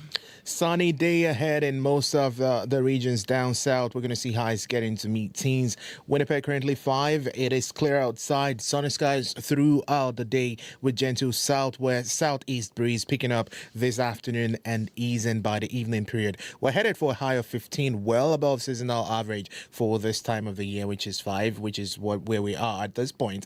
And then tonight we see partly cloudy conditions. Up north, we're seeing cooler temperatures. We're expecting snowfall today. Thompson already seen that light snow again at -1. Churchill still cloudy at -3. And then down south, we're seeing 1 in Brandon, 9 in Dauphin, 6 in Gimli and Steinbach, 4 in Morris. All this region seeing clear conditions, and we should be seeing mainly sunny conditions. Some cloudy skies will come in later, and we'll see this chilly temperature in the north and warmer south, and I'll say shaping up to be a pleasant day in the city. Right now, we are at 5 degrees. All right, thanks, Abby. Thank you. Well, Corey, earlier, Abby was talking about Halloween, which is Thursday, and it looks not bad, right? Like sunshine and 5, and that's Winnipeg and Brandon. Even in Thompson, where it's going to be a little nasty today, it looks like Thursday for Halloween for the kids, at least in Thompson, sunny and a high -5. So you can pop your baby in the pumpkin costume and roll. Actually, we upgraded to a ladybug costume for now. Very exciting. And our little guy, we prepped so that he could wear a parka under his witch costume, which he's insisted on being. Very Manitoba. Exactly. Yeah. So ready to go. I love that. Yeah, always have to incorporate the parka just in case. Yeah, exactly. You never know. But not an umbrella, it looks like so far, or a shovel so you can walk around. Yes, that would be nice. Do you drag a wagon? A lot of parents, drag the wagon. You know what? This is the first year we're really going to go proper, try to do it, because last year he was like still kind of baby-esque. Yep. So this year he's like ready to really hit the ground. So we're going to play with techniques, but I think the wagon might be the move. My favorite is when the little ones, you can tell the first timers, and they're at the end. If you have a driveway, we grew up with a driveway where I was in the suburbs, and you see the kid at the end of the driveway, like sort of like, should I go? And then a parent kind of pushing them, like, you can do it. This is about candy and friendliness. Yeah, I think the candy's going to be a motivator for him. I'm pretty sure. Yeah. Other kids just run right up. And knowing your little one, I think that he's might be. very excited. Probably just yell trick or treat at people's doors. He's a social guy. Yeah. All right, let's get into what's happening on the morning commute today. Yeah, and overall, very quiet commute from what I've heard so far, which is nothing on the commuter line. But if you do see something going on, give me a call. I know for often, though, do keep in mind South Perimeter, right around St. Anne's, heading westward. That's still an issue with construction. Keep right there. There is still construction on the far left lane. But if you do see anything else going on, if that's changed or anything else, or if you see something at Portage, Maine, for example, where there's been kind of constant things in flux, give me a call, 204-788-3093.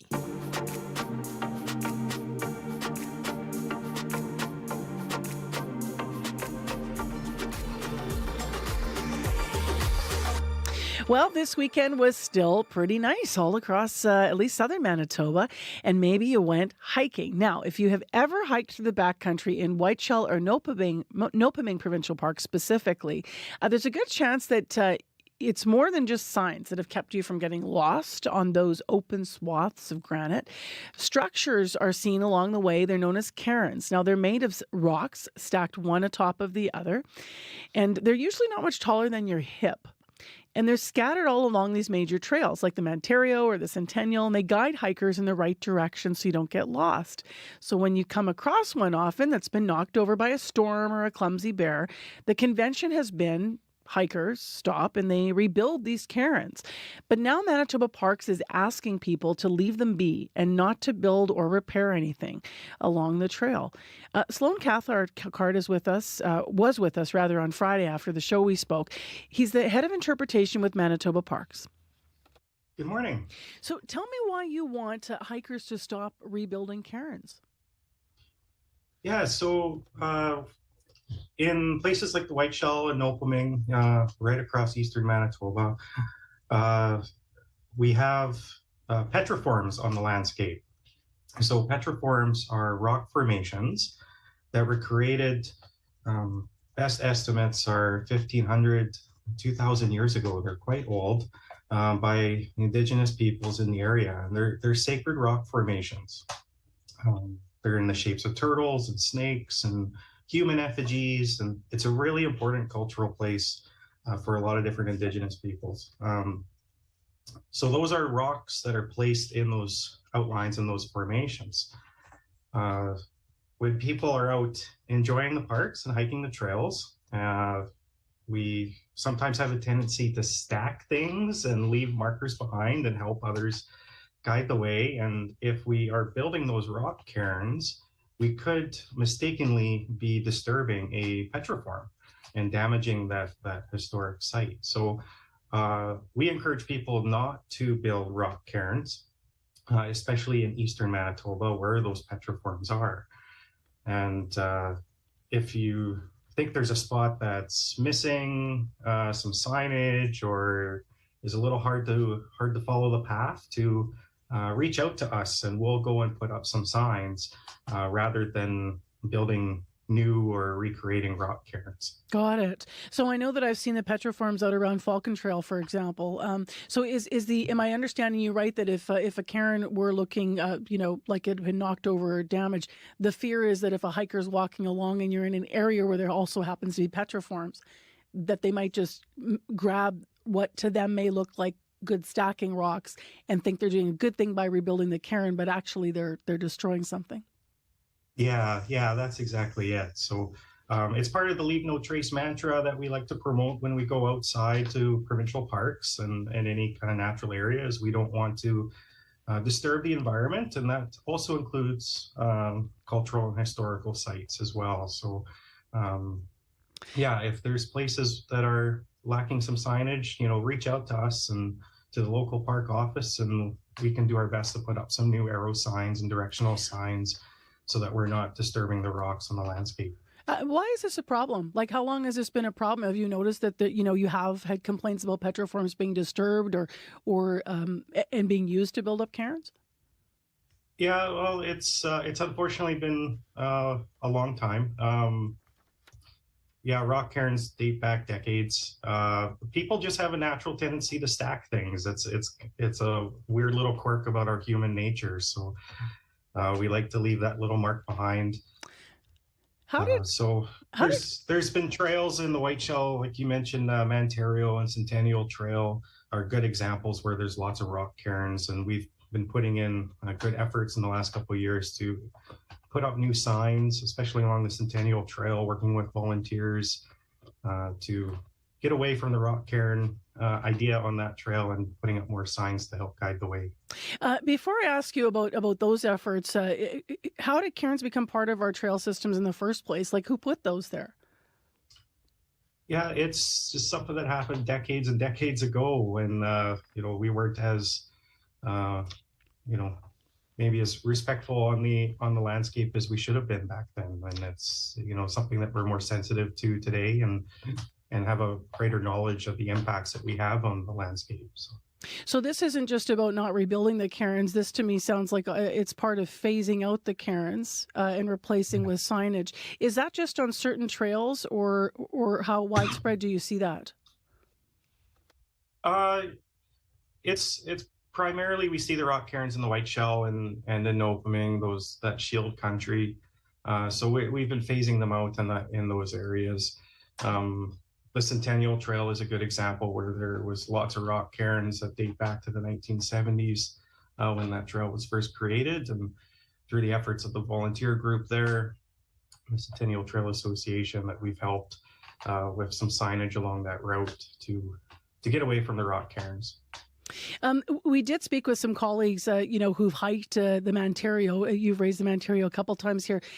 Their feeling is that at least at this stage, that as the signage as it does exist, there's no way that that's enough to maybe help navigate through that system without getting lost. So they kind of depend on the cairns in many ways. How do you plan to make them more navigable without the cairns in the future? And I guess I should say in the short term, because you've made it clear that you're going to increase signage, but how quickly can that happen? What would you have, timestamps about when you'd like to have signage all up along the places? Yeah, it's definitely going to take some time, especially on a trail like the Mantario. That's a rugged wilderness trail. It's 63 kilometers long. So every year we try to put up a few more signs, as we can, but until we can do the whole trail, the rock cairns will still exist on the landscape, and they do still serve that important wayfinding purpose. So it'll take some time, but eventually we would like to see less and less rock cairns on the landscape.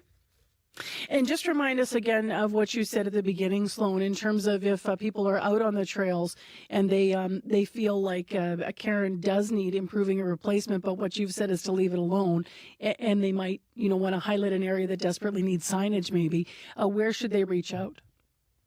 Yeah, the best bet is to reach out to the local park office, so right in the park, and to identify a problem area that the trail user feels needs more signage and better directional information, and the park office can work to address that. So visit the local park office or go onto our website, manitobaparks.com. All of our contact information is on there as well. And I didn't ask this, and I'm not a hiker, you can tell, but is this just a Manitoba thing? And through northwestern Ontario in our trails, are there cairns other places when you hike across the country? Yeah, right across Canada, the U.S. It's as I mentioned, it's kind of a weird little tendency that we like to stack things as we go along, and the rock cairns, you'll find them on trail systems right across the continent, but it's something that we've become very sensitive to here in Manitoba because we have the petroform sites in the east, such as the Whiteshell. Thank you very much for being with us. Anything to add that I didn't ask you about, Sloan, that you'd like to pass along? I think that's good. Just hope everybody can get out on the trails and enjoy, and we look forward to hearing about everybody's experiences. Appreciate having you with us. Thank you. Yeah, thanks, Marcy. That's Sloan Cathcart, head of interpretation with Manitoba Parks. I spoke with him on Friday.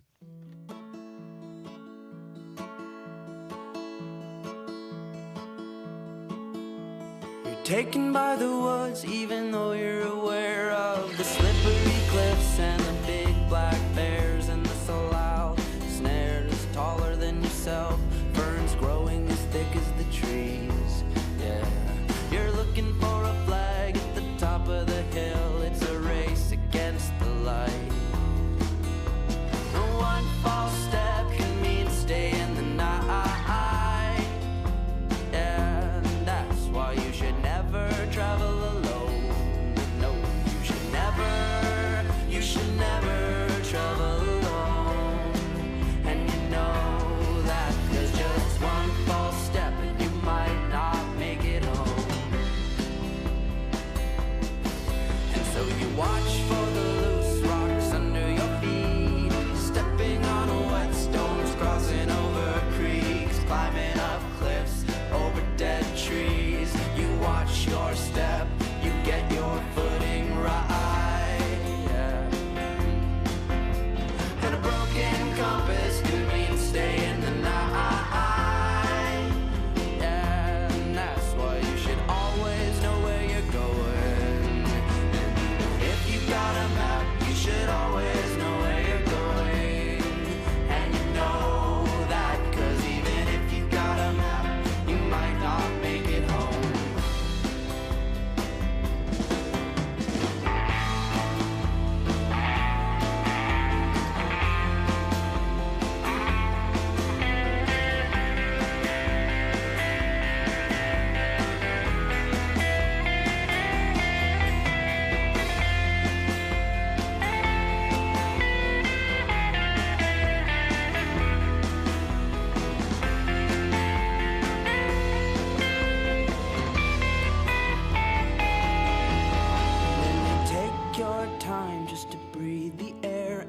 appreciate having never met a bear, and you capture the flag. Said the Whale. This tune's BC orienteering. Perfect, of course, for our discussion about hiking in Manitoba. You might have got in a hike over the weekend for sure. This week, still not too bad. I mean, just layer up, right? Clear and 5 degrees right now in the city. Our high today, 15 with sunshine. It's a pretty nice fall day. Time right now, 7:26 a.m., and it's time to talk morning sports. Khalil Hassanali is in for Scott Regehr this morning. Hi to you. Good morning, Marcy. So let's talk Jets. Man, 8-0. I mean, what do we want Feels here? nice. It feels amazing. And it's so nice early in the season. I was talking about this over the weekend with some people, to watch a team that's got something to keep, right? Because they're not just starting the season. Now it's like, okay, now we got to keep this streak going. So what are you thinking when the Leafs come into town now? I think that if they're going for more records, tonight is the perfect day to do it. They could establish a new franchise record for both Jets 1.0 and 2.0. If they manage to get the win, it would be at 9 straight wins.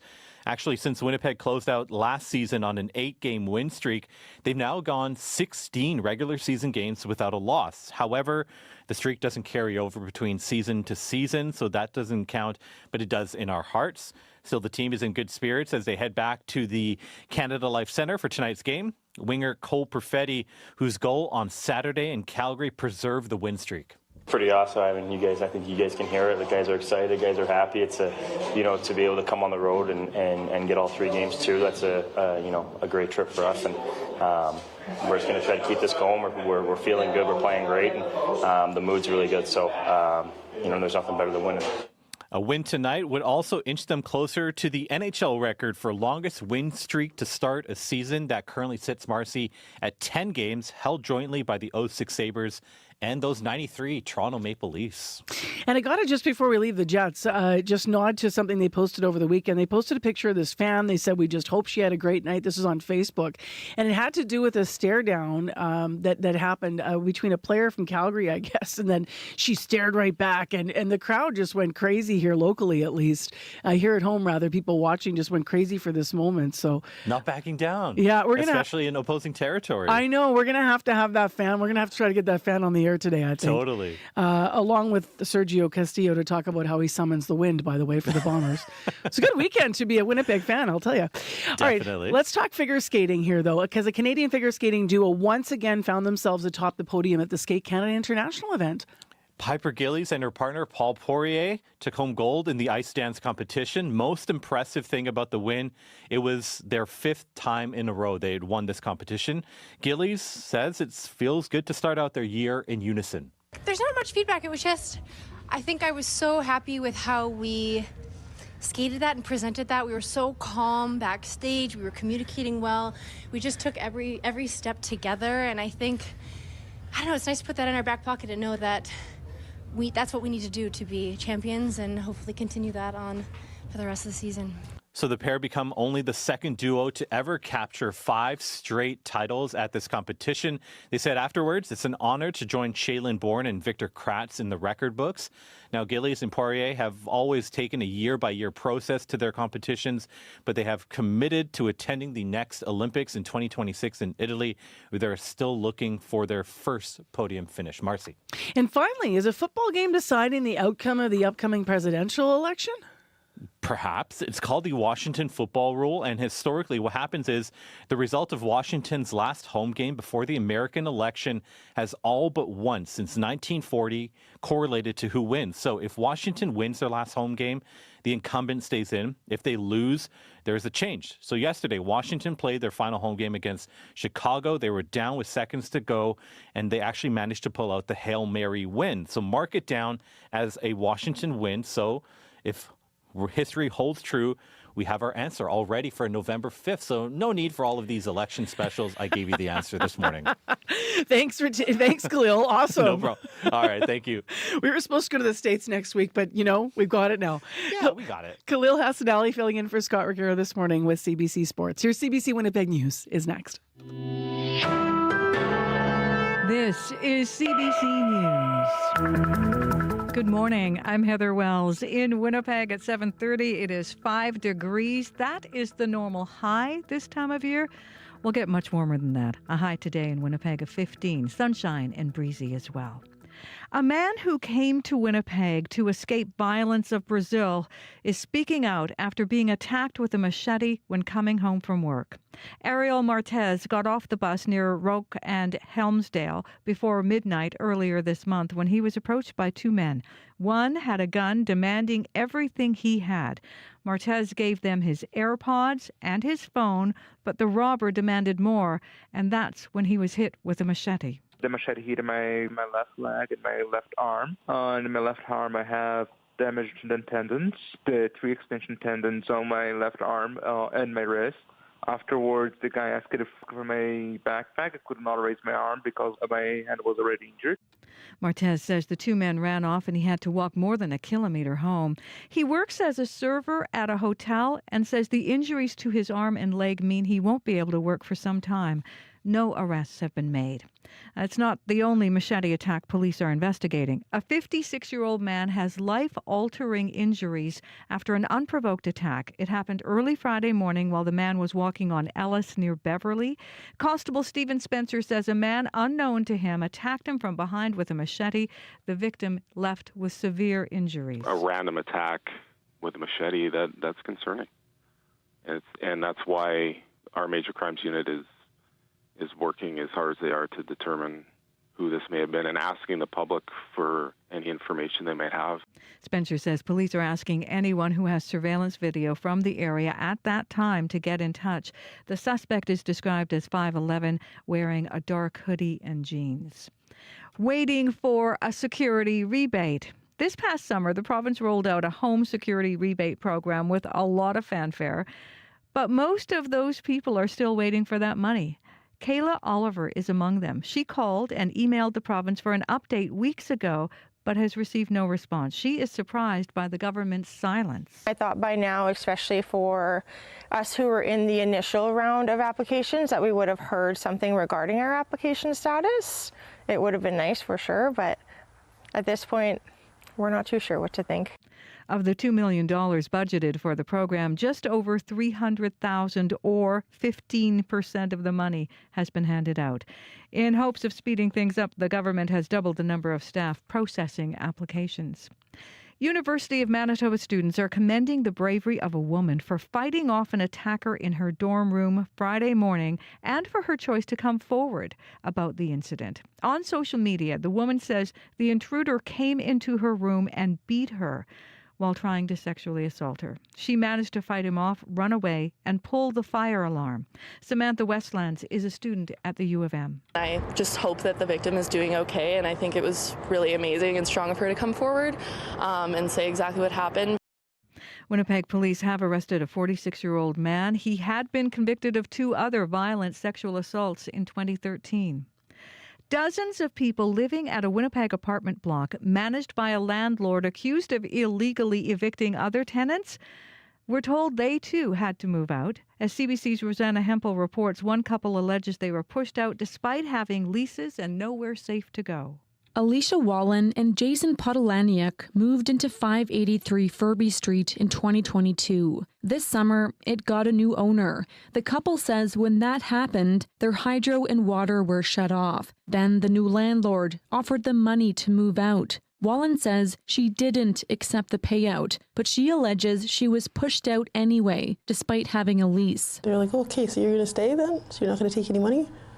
And then when I stayed, they still kicked me out. A spokesperson for Kelly Vassis says he had to address overcrowded and unsafe conditions after taking possession of the Furby block. Vassis is also the landlord of 285 College Avenue, where the province alleges he illegally evicted tenants in July. But Consumer Protection Minister Lisa Naylor says the evictions on Furby were legal. At the end of the day, it was public health that shut the building down. For now, Wallen and Podolaniuk are staying at a temporary shelter, hopeful they find something more permanent before winter. Rosanna Hempel, CBC News, Winnipeg.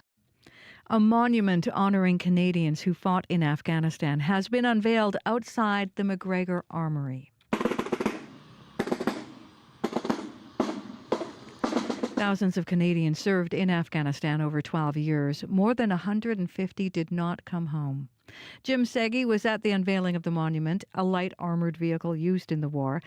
Segi's son Michael was killed in combat in 2008. His smile could light up a room, but he was also serious in what he did. Whatever he wanted to do, he put his mind to, he would do it. It tells me that Canadians remember, Canadians care. And Segi hopes the monument will be that reminder for people who pass by it every day. You can see photos of the monument and find other news as it's updated throughout the day at cbc.ca/Manitoba. So I golfed yesterday for the last time. I don't know if That's there were kind any... of sad. It was kind of sad, but I just, honestly, most of the buzz over... We golf at St. Boniface Golf Course, and most of the buzz over there from people was like, how do you complain about the season? I mean, we've had, even right now, October, above seasonal temperatures for most of the month so far, and hasn't been wet or sleety or snow here in the south at least. So, besides a really rainy start, for folks that do outdoor golfing at least, they're shutting down all the courses now, but it was a good season. It really was. You don't want to waste these days. They're beautiful. I got to ask you something that is that's moving on social media this morning. It just came up in sports. What's the deal with this fan at the Calgary hockey game, Calgary Jets from Winnipeg, and she was stared down by a player? And then she stared right back. We haven't seen this story yet. No, I haven't seen that. Oh, I thought you might have seen it at the game. Okay, so I watched the game, but I did not see that. Okay, let's ask the listeners then. What's the full story behind what happened there? Because all I know are the short strokes, which is a Calgary player kind of stared her down, and she just held her ground in her Jets jersey and stared right back. Wow. And then the Jets tweeted out, shared her picture on their social media on Facebook saying, we hope she had a great night anyway and all that. And people are talking about how, good for you. And it was all in good fun. But they got her picture out there publicly. I love it. Did it get heated or what? I don't know. So someone's going to have to call us and tell us the full story. Better yet, is this you? Haha. Right? Is this you? Were you in Calgary for the game and now you're back? Someone out there listening knows exactly. And so I bet you, I'd love to talk to her. Love to talk to her. Interesting. So 788-3205. That's our fishing mission on air for us this morning. Find this woman. Right now, though, let's get into what's going on weather-wise today. Cora, with Abby. You got to wait, Corey, again. Oh. What I can tell you is La Nina is taking its time to arrive. The cold front is still not coming fast enough for this part of the province. We're still going to see sunny days in Winnipeg. We're seeing a sunny day ahead for the southern part of the province, though the north is already dealing with that light snow and freezing rain. Currently at 5 degrees in Winnipeg, clear outside. We're going to see sunny conditions throughout the day. Light southeast breeze, reaching a high of 15 for today. Brandon currently sitting at 1, mainly clear out there. Today's forecast says it will be sunny, becoming a mix of sun and clouds later, and we'll be seeing a high of 15 for folks in Brandon. Moving north to Thompson, where it is -1 at this time. That light snow is back again. Today we'll see this light snow changing to rain showers later. Your highs would only touch 8, and then tonight you see more cloudy conditions and you're going to be dropping to -1.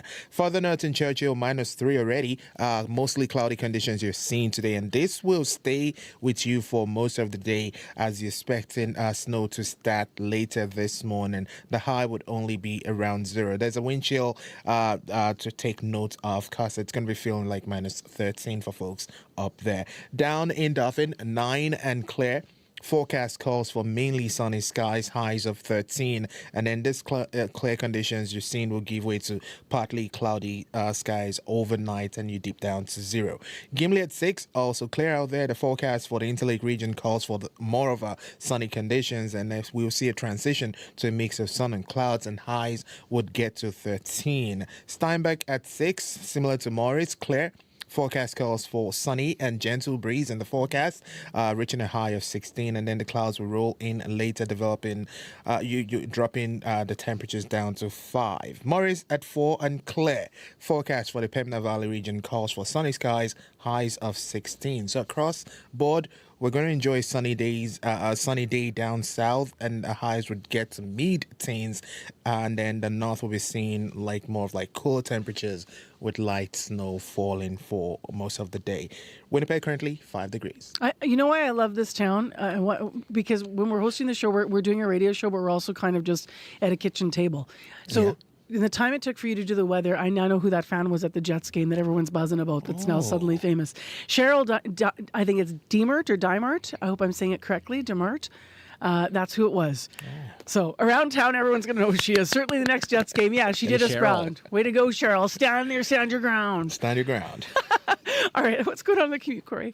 Very quiet commute overall. Haven't heard of any major issues out there. But if you see something, you're walking, biking, driving, give me a call, 204-788-3093. Now, listeners might know, Corey, that you were recently in Lac du Bonnet for Communities in Focus. Yes. And next on the show, you're going to share the story of a very special event that happened while you were in town, right? Yes. So twice a month on a Wednesday evening, something actually very, very special happens in this beautiful 117-year-old church turned music venue in Lac du Bonnet. It's called the Listening Room. The name of this venue was a church. Now it was taken over by the historical society that runs it now, and dozens of people from all over fill the pews to share their art on these Wednesday evenings. Some people the night I was there even drove up from Winnipeg for it, and many of them are experienced musicians or writers, but others have never performed before in their lives, including myself. I actually got excited. I went there. I didn't perform myself. You're not going to hear it at all in the coming tape, but it's that kind of place where you just feel really supported, and that's happened to me. But at open mic night at the Listening Room, everyone gets a loud ovation. It was amazing, and Paul McIntosh came straight off his combine to be there, and he's actually one of the organizers. He's also been performing his own original songs since it started a year and a half or so ago. We welcome Paul to the stage.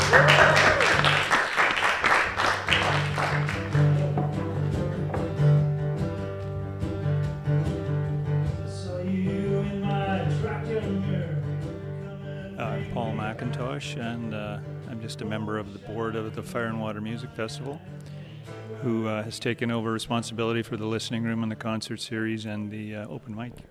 So it's my understanding this has been going on for about a year and a half now. So how did the idea come about? I think it just started with Bernadette and I. We've both been attendees of Gordy's Coffee House in Winnipeg, where there's an open mic every Thursday. And we just thought there should be something closer to home. So, the first several open mics were very sparsely attended, and it's grown since then. And some nights it's still sparsely attended, and some nights we're overwhelmed, and we're not done till the wee hours. So, what's the latest it's gone till?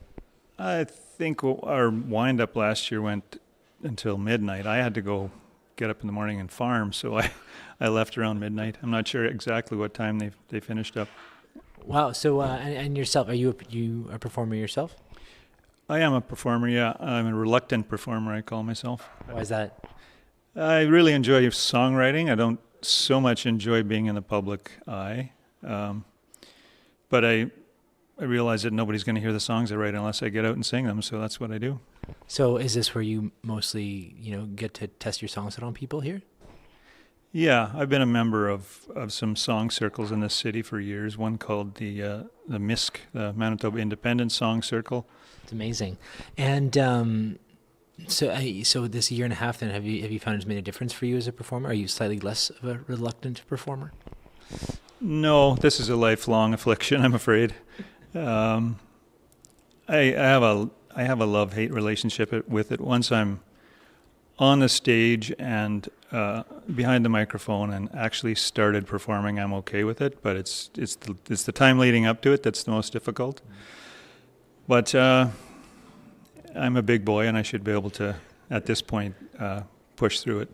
What about other folks? I mean, in the last year and a half, is there any stories that stand out to you of people who maybe, took to the stage who may not have otherwise, and you got to kind of see them grow as a performer? Absolutely. I think everybody has grown as performers. The ones that are coming out, every twice a month are really getting established and getting used to being on stage and getting used to a PA system. And I think it's a great way for people to express themselves. For some people, it's therapy. For some other people, it's a lifelong dream to be on stage and sing for people. And for some people like myself, it's the only place really to have a venue for your own writing. So I've seen huge growth in some of the performers. Yeah, for sure. Is there anyone coming tonight who you think might be worth chatting with about that? Daryl, who's in the kitchen right now making coffee, he I believe has come a long way as a performer. He's a banjo player and a fantastic songwriter. He writes quirky Manitoba songs, and I think he's really sunk his teeth into this situation and really enjoys it.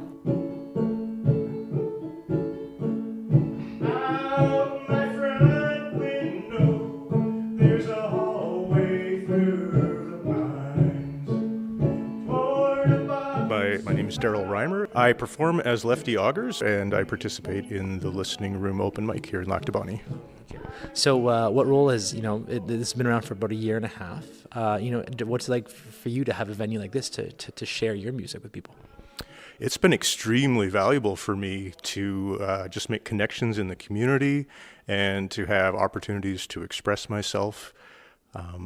Early on, when the open mics first got going, I had a lot of nerves, and it was really difficult for me to get anything out at all.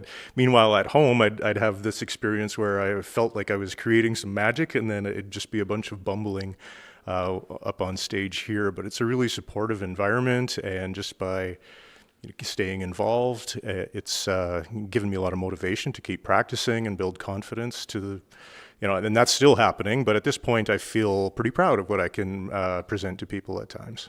Is this the first place you performed? No, I used to do a whole bunch of open mics pre-COVID, and then I had a long hiatus from songwriting and performing. Open mics has always been kind of the upper echelons of my performance life, but I sort of had a lot of rebuilding to do when I started up again. And what role did this place play in that rebuilding? It was pretty critical. Even more critical is the relationships to the people here, like Paul and Bernadette and the other core participants in the group. But we keep attracting other really talented people to participate, and so there's a really nice sort of community that's getting established here at the listening room.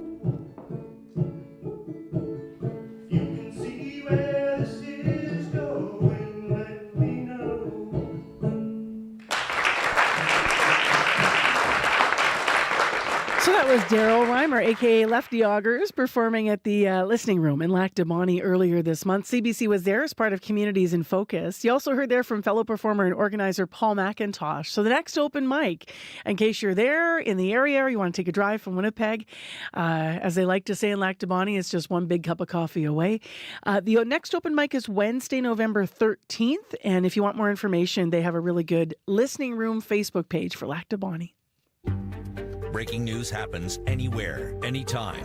Police have warned the protesters repeatedly, get back. CBC News brings the story to you as it happens.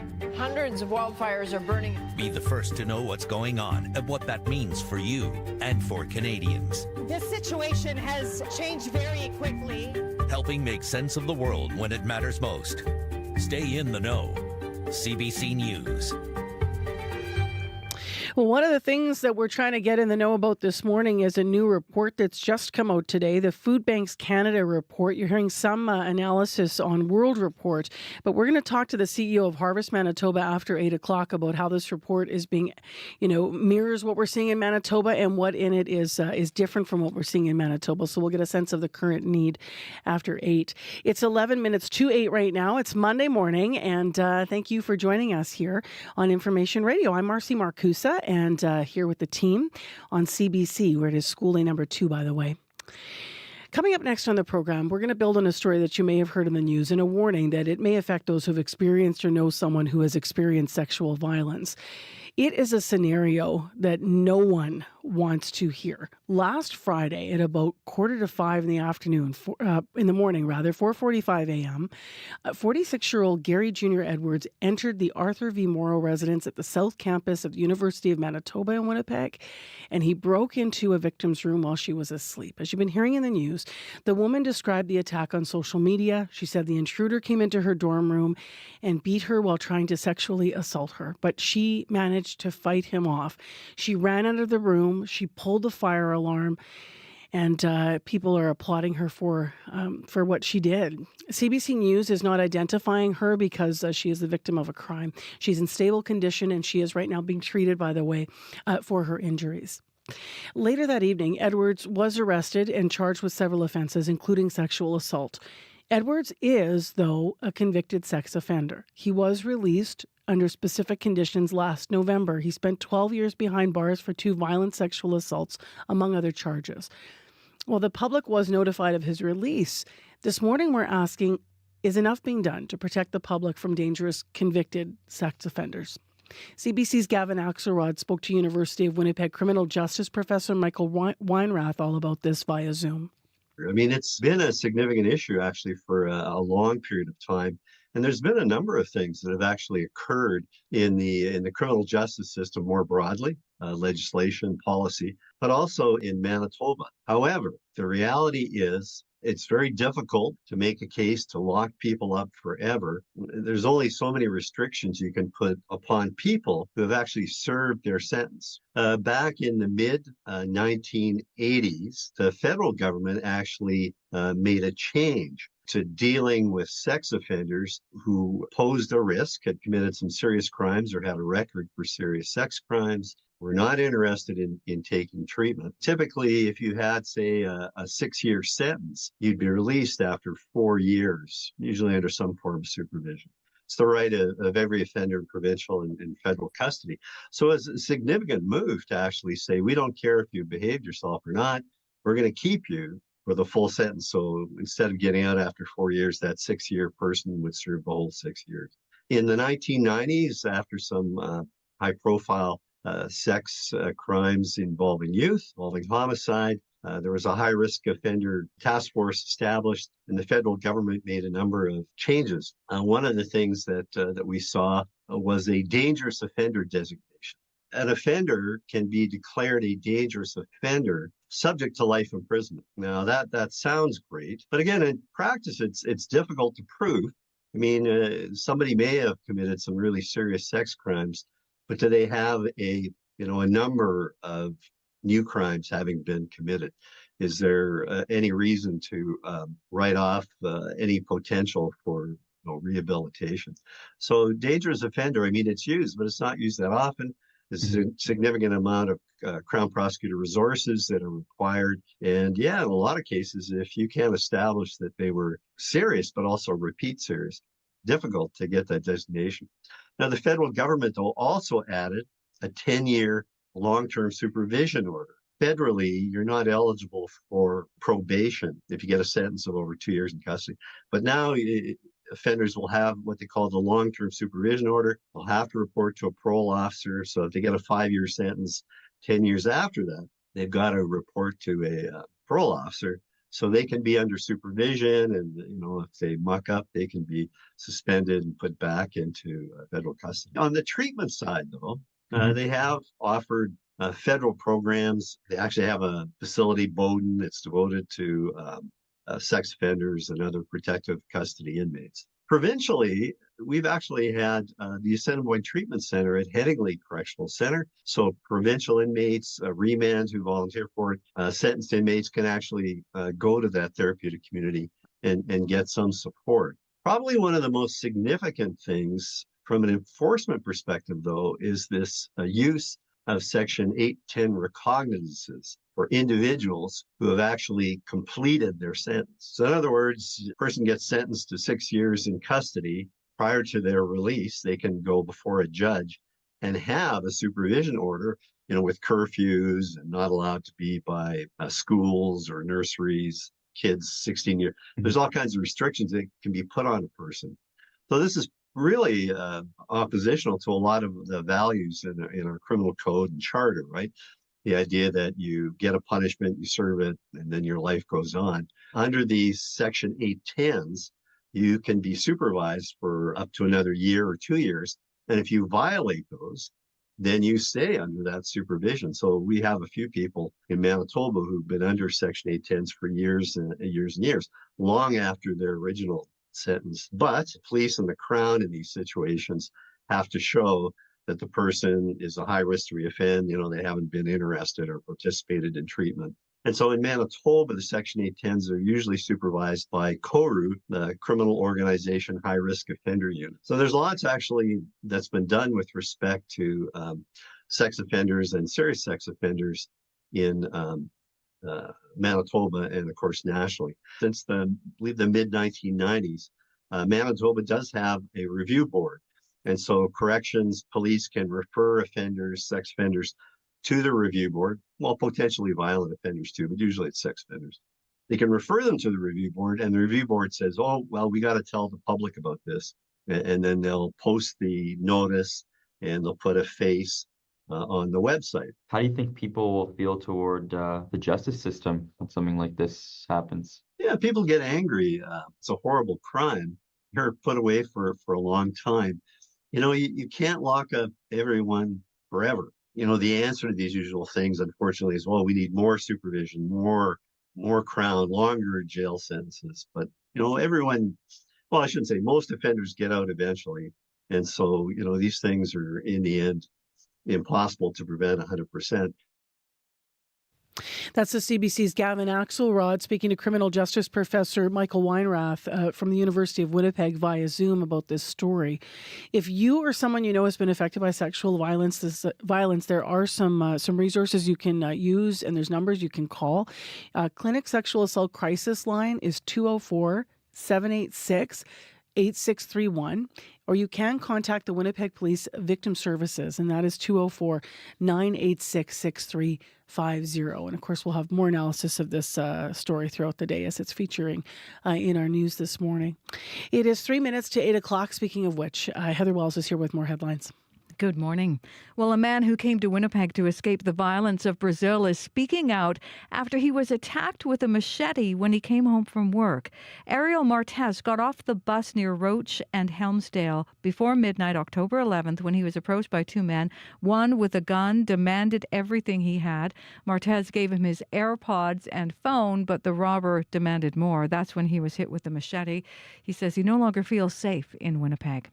And a monument honoring Canadians who fought in Afghanistan has been unveiled outside the McGregor Armory. Thousands of Canadians served in Afghanistan over 12 years, and more than 150 did not return home. We'll hear more in our next local news coming up at 8:30. All right, thank you, Heather. You're welcome.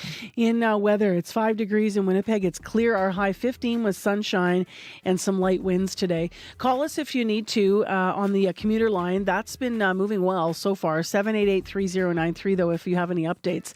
And I will mention that despite the south looking straight ahead for weather, today in Thompson, there's light snow changing to a few rain showers this morning, so it could be a bit greasy or freezing up north. In the next half hour of the program after 8, these statistics are troubling, to say the least. Food bank use in this country has soared. The latest report is out this morning. We're going to talk to the Harvest CEO about how the Harvest Manitoba CEO about how this looks in our province.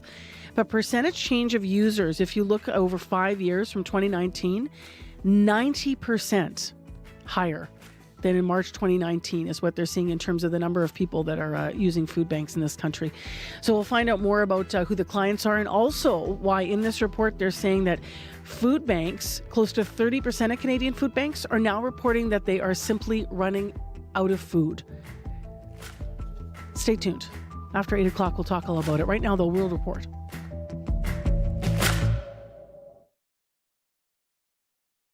Today on Q with Tom Power. Matty Matheson is the hilarious and unfiltered Canadian chef you might know from the TV show The Bear. He sat down with me live in front of an audience in Toronto. We talked about his journey to embracing his true self, his sobriety, and what he thinks is the real secret to his success. I'm a hard worker. I'm a nice guy.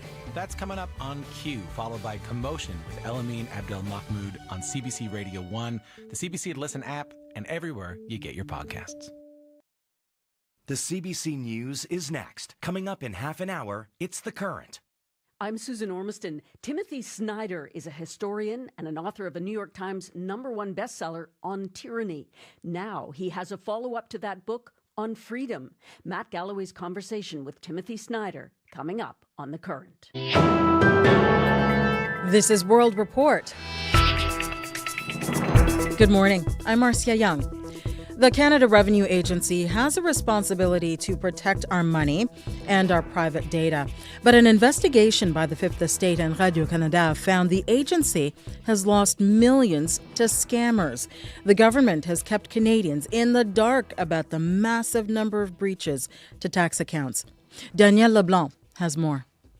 Earlier this year, at the height of tax season, fraudsters got their hands on confidential credentials used by tax preparation giant H&R Block. The secret codes allowed them to take over the tax accounts of hundreds of Canadians, change their direct deposit information, and file false returns on their behalf. The Canada Revenue Agency eventually discovered they were being duped, but not before paying out $6 million in bogus refunds.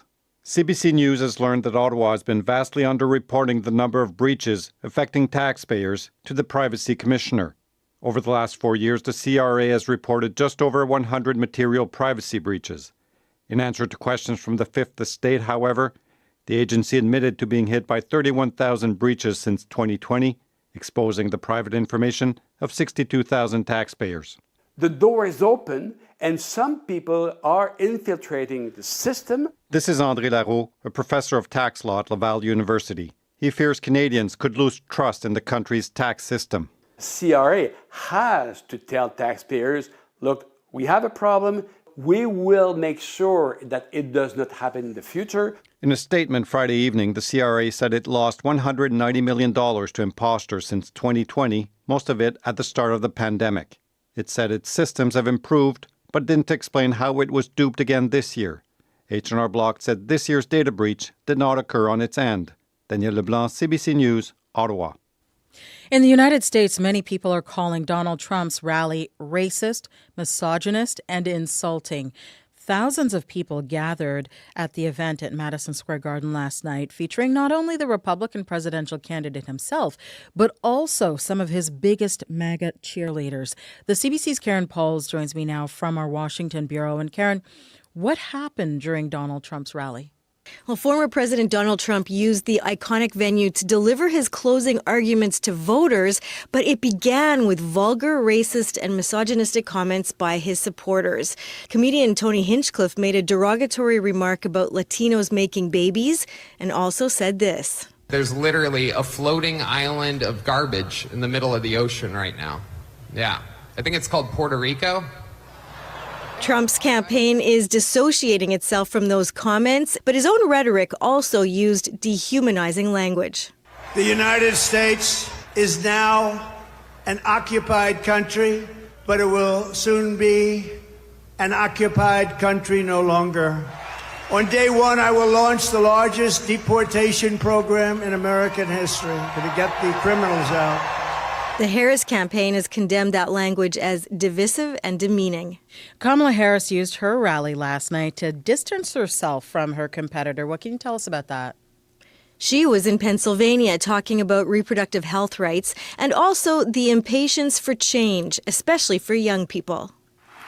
You who right now know fewer rights than your mothers and grandmothers understand the importance of fighting for the right of a woman to make decisions about her own body and not have her government tell her what to do. Now, the election is just over a week away, and this last week of campaigning is crucial because of early voting. Almost 42 million Americans have already voted. President Biden will cast his ballot today.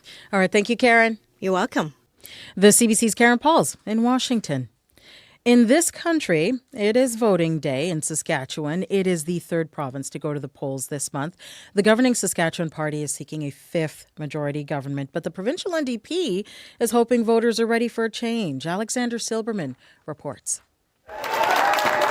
Saskatchewan Party leader Scott Moe is hoping voters will hand him a fifth straight mandate. Incumbent governments have had it tough. His party heads into Election Day, facing the NDP, after watching shifts in the political landscape in BC and New Brunswick's elections. What we are focused on is forming a majority government. In recent weeks, Moe and his team have been largely on the defensive.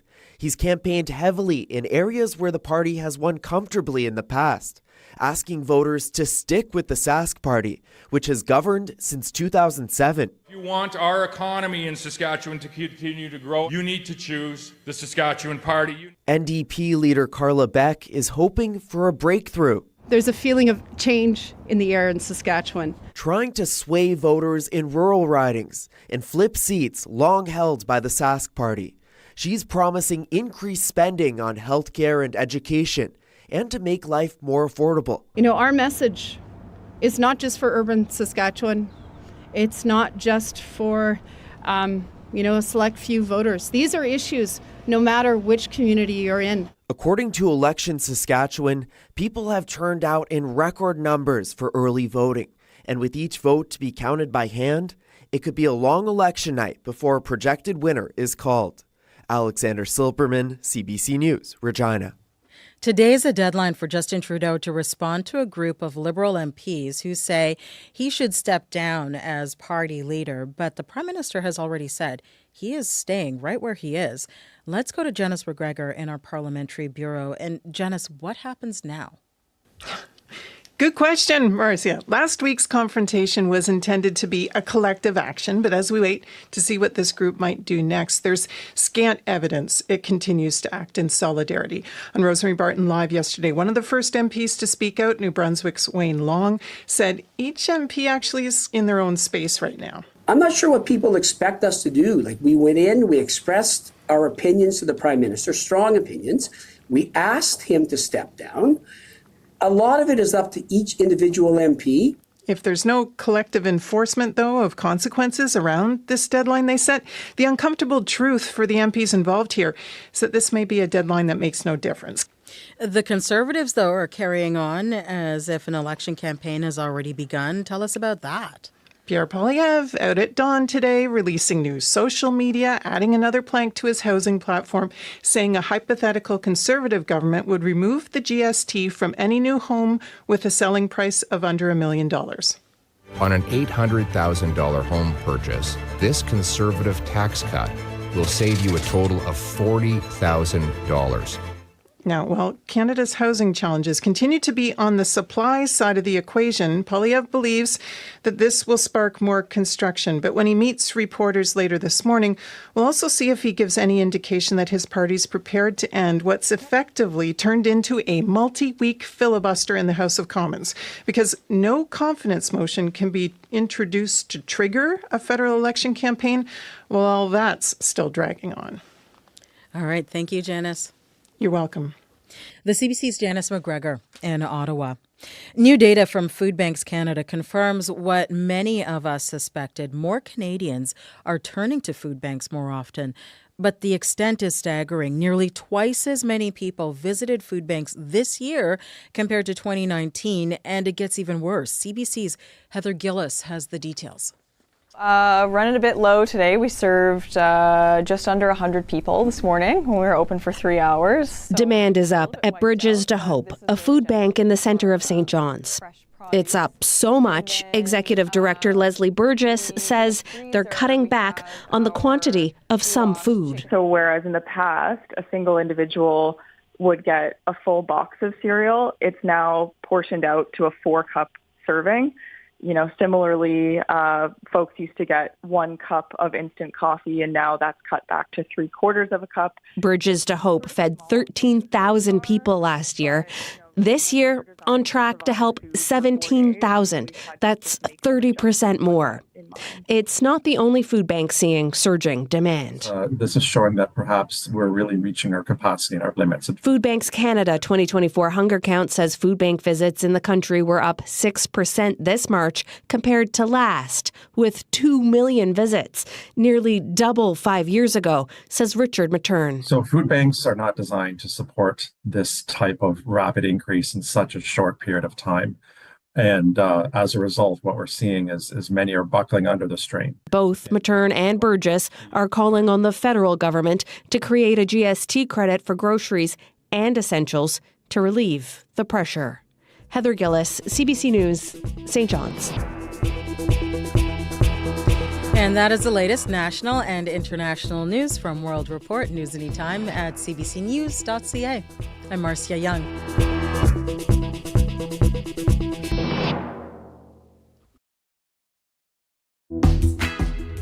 Good morning, Manitoba. I'm Marcy Marcus, and this is Information Radio. We're live in downtown Winnipeg on 89.3 FM, 990 AM on the app and YouTube. Not a bad day ahead for us today in Winnipeg.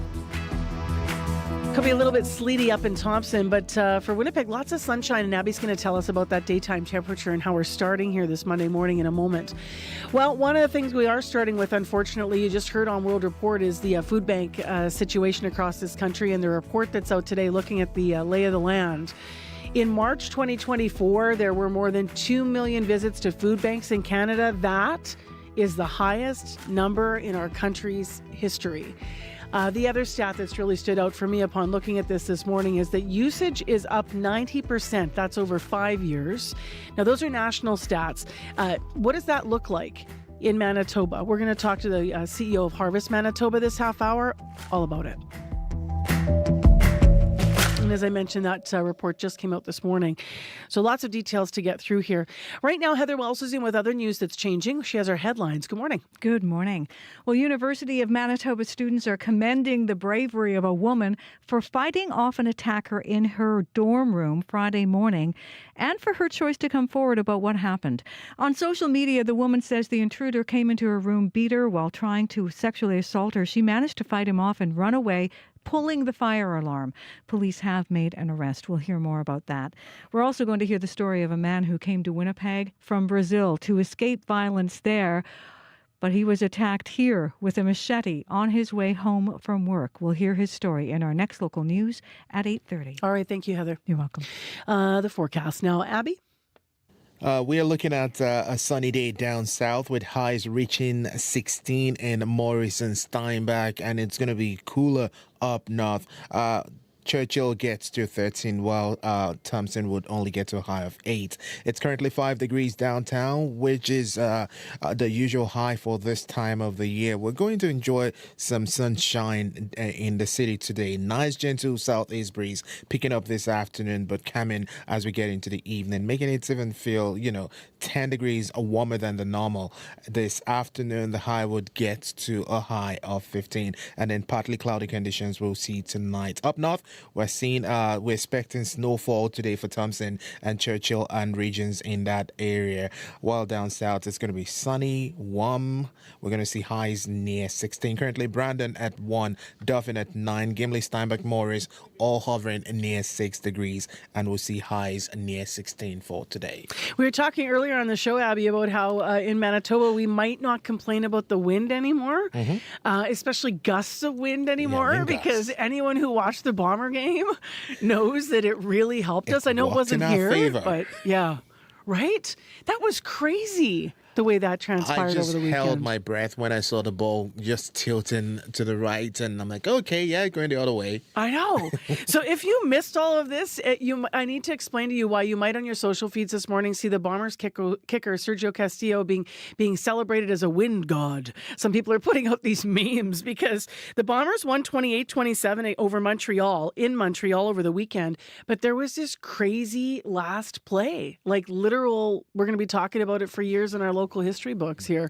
No time on the clock, a punt that goes astray because this crazy wind just whipped up with these leaves, and Bombers got it back, field goal position, and then Sergio got a second try at a kick and made it. It was just nuts. As mentioned earlier, it was like the weather gods just came in. First, it was light rain, light snow, and then the wind direction just changed. It was just bizarre. I have a theory that it's just a couple of plucky Bombers fans in the crowd is going... Then you didn't see the video, because there probably have to be about 500 of them. It was really unusual. It was wild. Anyway, it means that we get the Western Final here, and that is coming up on Saturday. So maybe you're going to be going to it and cheering for the Blue the rest of the way. What a crazy season they've had when we look at where they started from. All right, Corey's here not just to talk about being human wind, but to tell us how the commute is. It's been actually very quiet. I haven't heard of any major issues out there. But if you are out there, you see anything, give me a call. If you're walking, biking, and driving, we'd love to hear from you. That number 204-788-3093.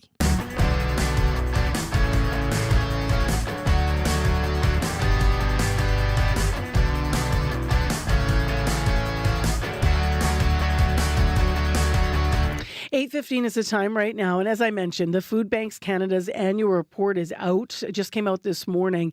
And food bank use is on the rise. That's a very big understatement. I just read to you some of what we understand, especially the fact that in March of this year, more than 2 million visits to food banks across the country, the highest number of visits in our country's history. Harvest Manitoba CEO and President Vince Barletta is in studio to talk a little bit about what's in this report and also how it relates to us here in our province. Hi there. Good morning, Marcy. We got to stop meeting like this. Yeah, we do have to stop meeting like this. I mean, every year we look at these reports and, the varying degrees of what's happening in the country. What was your sort of immediate feeling as you looked at this year? Well, saddened, obviously, but certainly not surprised, Marcy. As you know, we've been seeing very similar trends here in Winnipeg and across the province of Manitoba. Now well over 50,000 Manitobans a month visiting a food bank somewhere across Manitoba, and seeing these numbers now for the first time topping 2 million monthly visits to a food bank across Canada. It's just astonishing. So I mentioned that the number of visits was something that stood out, and the number of visits in Manitoba, you were citing the numbers there. But in terms of who is visiting, what stood out for you, and how does that compare to Manitoba? Well, again, similar trends in Manitoba to what we're seeing across Canada. More and more people with jobs across the country. 1 in 5 people visiting a food bank has a job. We're seeing 1/3 of people visiting a food bank are children, sadly. Very significant numbers of individuals with disabilities and those that are relying on benefits. So that face of food banking is certainly changing across the country. And here in Manitoba, we've seen many of those same trends really over the last 4 years. What about the food on your shelves? Because one of the stats in this report also says that 30% of food banks, that's the number, 30% of Canadian food banks are reporting running out of food. Well, we've certainly had some lean times at Harvest, Marcy. I think back to the early days of the pandemic. We rely on the generosity of Manitobans to do our work, as you know, and that's food and that's funds and that's volunteer time. We continue to get the job done. I am incredibly proud that we have never turned anybody away from a food bank visit in the province of Manitoba. But I got to tell you, Marcy, it gets tougher and tougher with each passing month because our costs increase. We're spending this year over $3 million to buy food. That's all money that we have to fundraise. And then our other costs go up, whether it's staff or trucks or our facilities. So it gets tougher and tougher every month, and we rely on Manitobans to be able to do it. What's the change in how much food you can buy with $3 million versus what you used to be able to buy? We're hearing, on World Report, that story about one specific food bank on the East Coast, but they were talking about, we're still giving, but a single user doesn't get a full box of cereal anymore, for example. They'll get 3 cups of cereal. What's inflation and grocery costs done for you guys? Well, it's been absolutely huge. And of course, food inflation we saw over the last few years at times, running 10 or more % on an annualized basis. And of course, that starts to compound. The reality is, Marcy, that before the COVID pandemic, Harvest would have spent $0 on food because we relied completely on donations that come from the public and our food partners. And again, this year, over $3 million. So that's around 1/3 of Harvest's overall budget that's just being spent on food purchasing for our various programs. So it's a huge, huge hit, and now represents around 1/4 or more of all the food that we distribute as food that we have to buy. It never used to be that way. We have to get things going in the other direction, Marcy. Otherwise, at some point, I don't know when that day is, we're going to hit that cliff. And it's going to be very challenging for a lot of Manitobans. In terms of what you could use from policymakers, those that could impact and improve things for you, what is at the top of your list? Well, again, I got to give huge thanks to Food Banks Canada for the incredible report. If folks want to read it, foodbankscanada.ca, you'll see this year's hunger count report. There are about 30 recommendations for all levels of government, ranging from affordable housing to the idea of a grocery benefit for low-income Canadians, improved service for northern and remote First Nations communities, and continuing to grow a benefit for Canada's disability benefit and for those hundreds of thousands of people for whom disability is a life sentence to poverty. So there's no one reason why people are visiting food banks. There's a whole host of reasons, sadly, and we need to chip away at all of them with all levels of government, including, again, income support benefits for hundreds of thousands of Canadians who rely on them. Now, when you look at the numbers in the food bank report, Manitoba here does fare, and I'm not painting a rosy picture, of course, but we do fare slightly better in terms of some of the percentages of changes. If you look 2023 to 2024 regionally, there's a slight decrease in some of the need. But then that 5-year number is I mean, it's crazy. Overall, 90%, more use of food banks across the country in 5 years. You mentioned sort of before COVID and after COVID, because that's 5 years, 2019. In Manitoba, what's the trend been? So what we've seen since the pandemic began in March and spring of 2020 to where we are today, it's about a 122% increase in the number of households that are visiting a food bank today in Manitoba versus 4 years ago, March of 2020.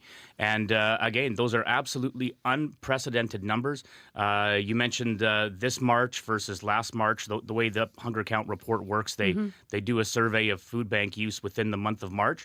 So sadly, March of 2023 was almost as high as March of 2024 in terms of the number of people visiting a food bank. Again, that over 50,000 Manitobans every month. But on an average monthly basis, this past year versus the year previous, a 30% year-over-year increase. So it makes a huge challenge for our organization, for the 380 agencies that we work with, all their volunteers, to continue to get that job done. What do you want Manitobans to take away from this report today? Well, I want them to reflect on food insecurity. I want them to reflect on poverty that we see all over our community, and it manifests itself in so many ways, from homelessness to the affordability crisis to school nutrition to so many things that we see. And so I would very much encourage any Manitoban interested in these issues, have a look at the report, Hunger Count at foodbankscanada.ca. Visit our website, harvestmanitoba.ca.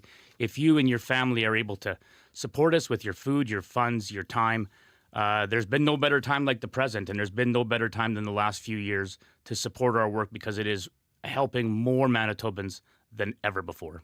And just last, Vince, I know we've done some of the highlights of the report, but it is a large report we'll be looking at throughout today. It just came out this morning. Anything else you want to highlight that stayed with you as you were looking through it today? Well, what stays with me is that we keep going in the wrong direction, Marcy, and it's widespread all across the country.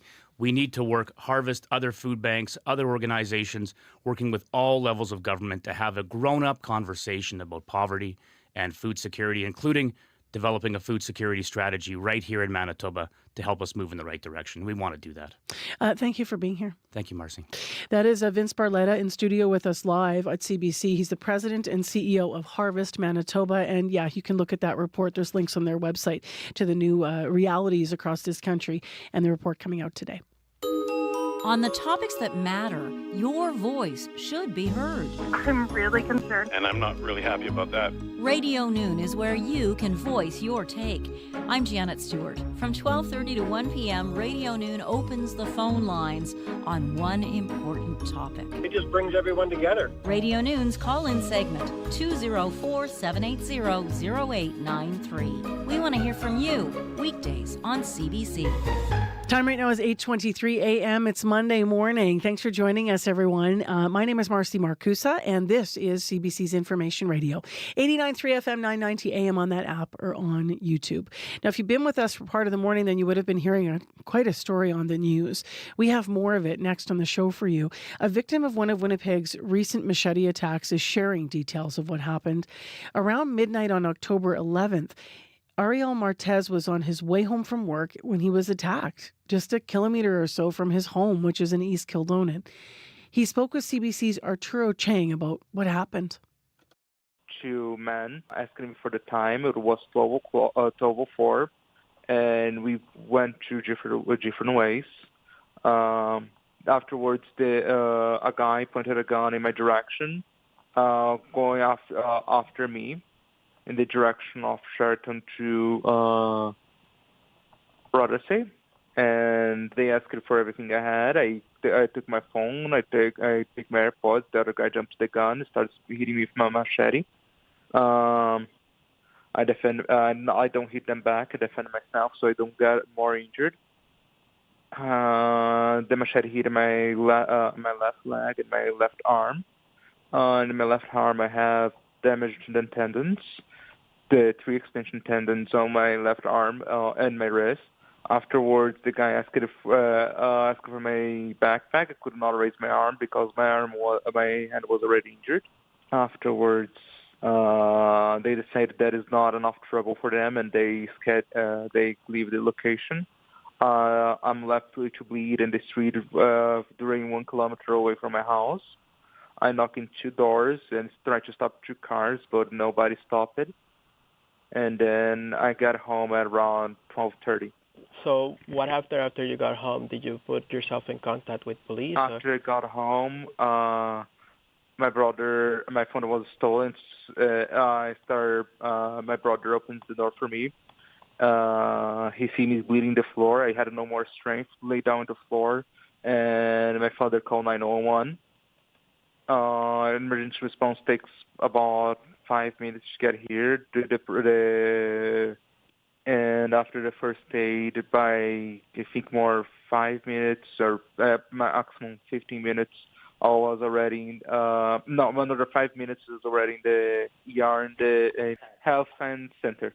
Once you were able to, grab your hair around what had happened, what were your thoughts? What was going on in your head? It's just unfair. I go to work, I do my stuff, I do nothing wrong, and then people go in the street.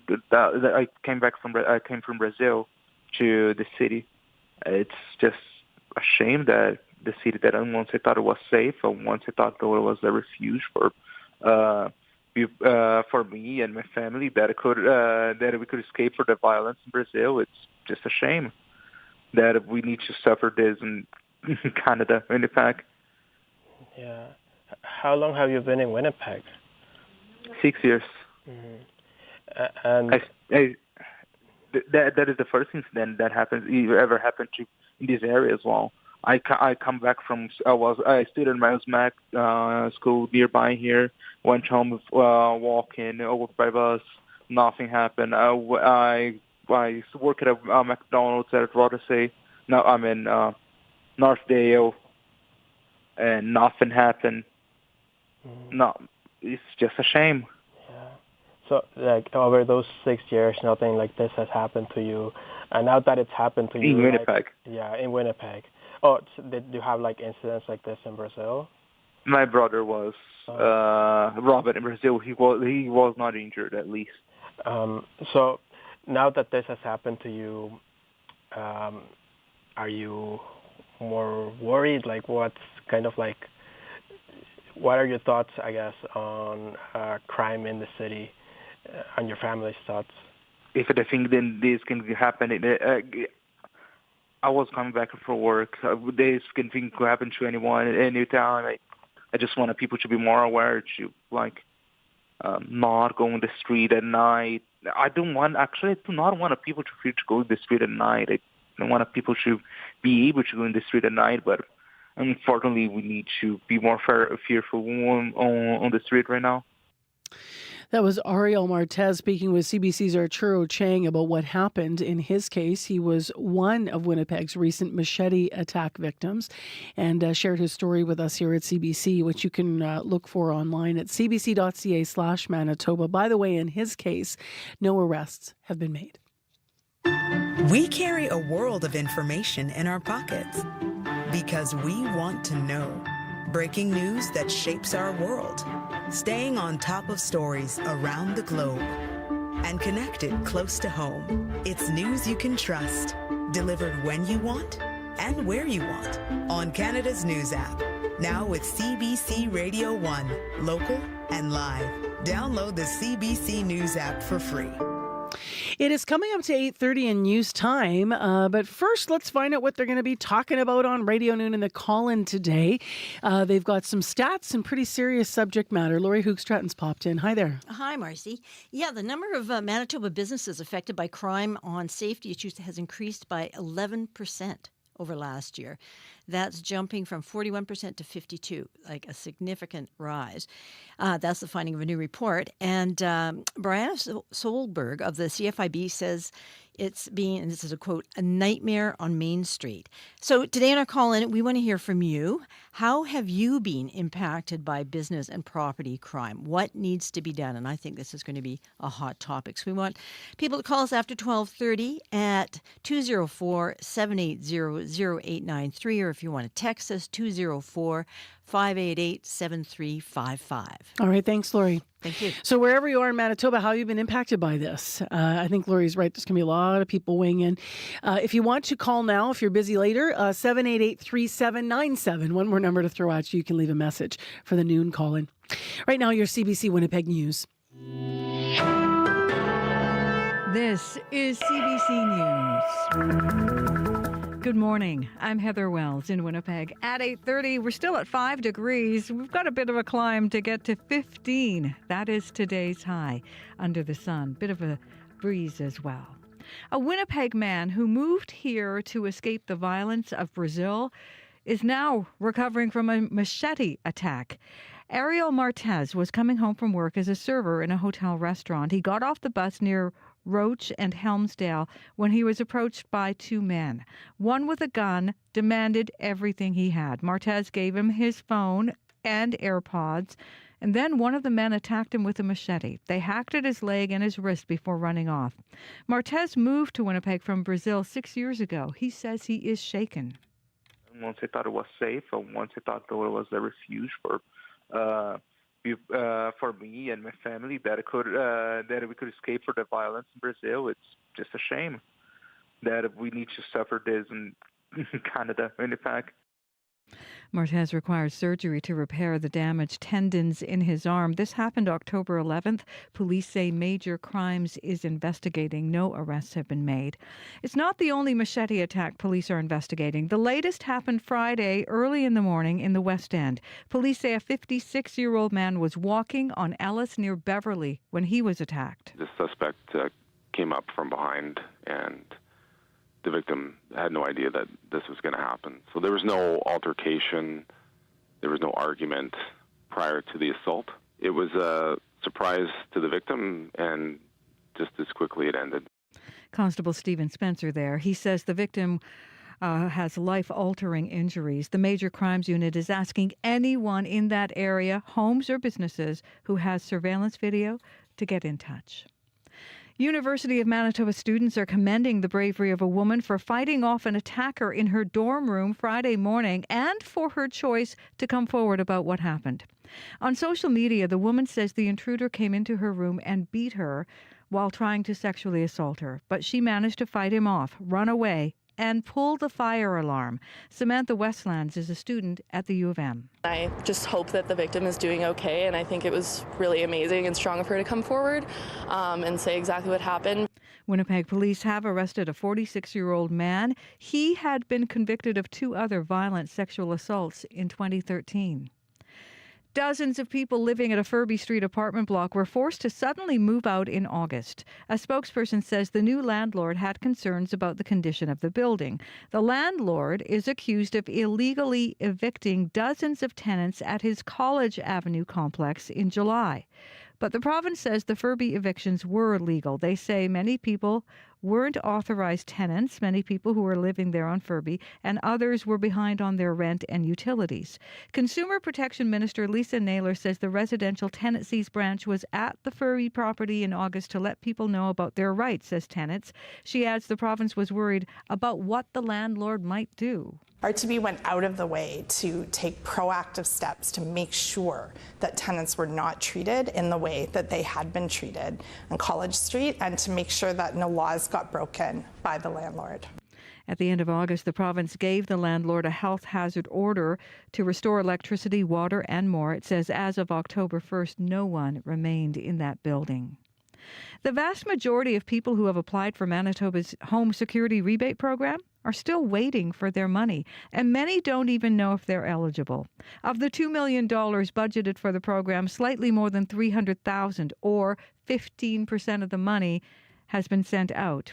Justice Minister Matt Wiebe says the government's been overwhelmed by demand. Wiebe would not provide a timeline, but says applications are being reviewed faster. It is as soon as possible. And right now, I can tell you that we're seeing an increased momentum in getting these funds out the door.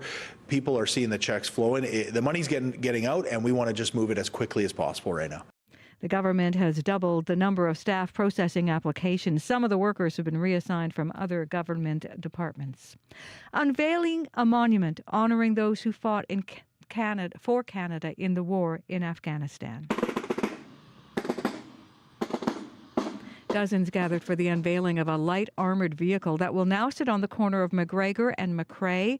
Brigadier General Wade Rutland says the vehicle was the backbone of the Canadian Army in Afghanistan and symbolizes the troops' sacrifices.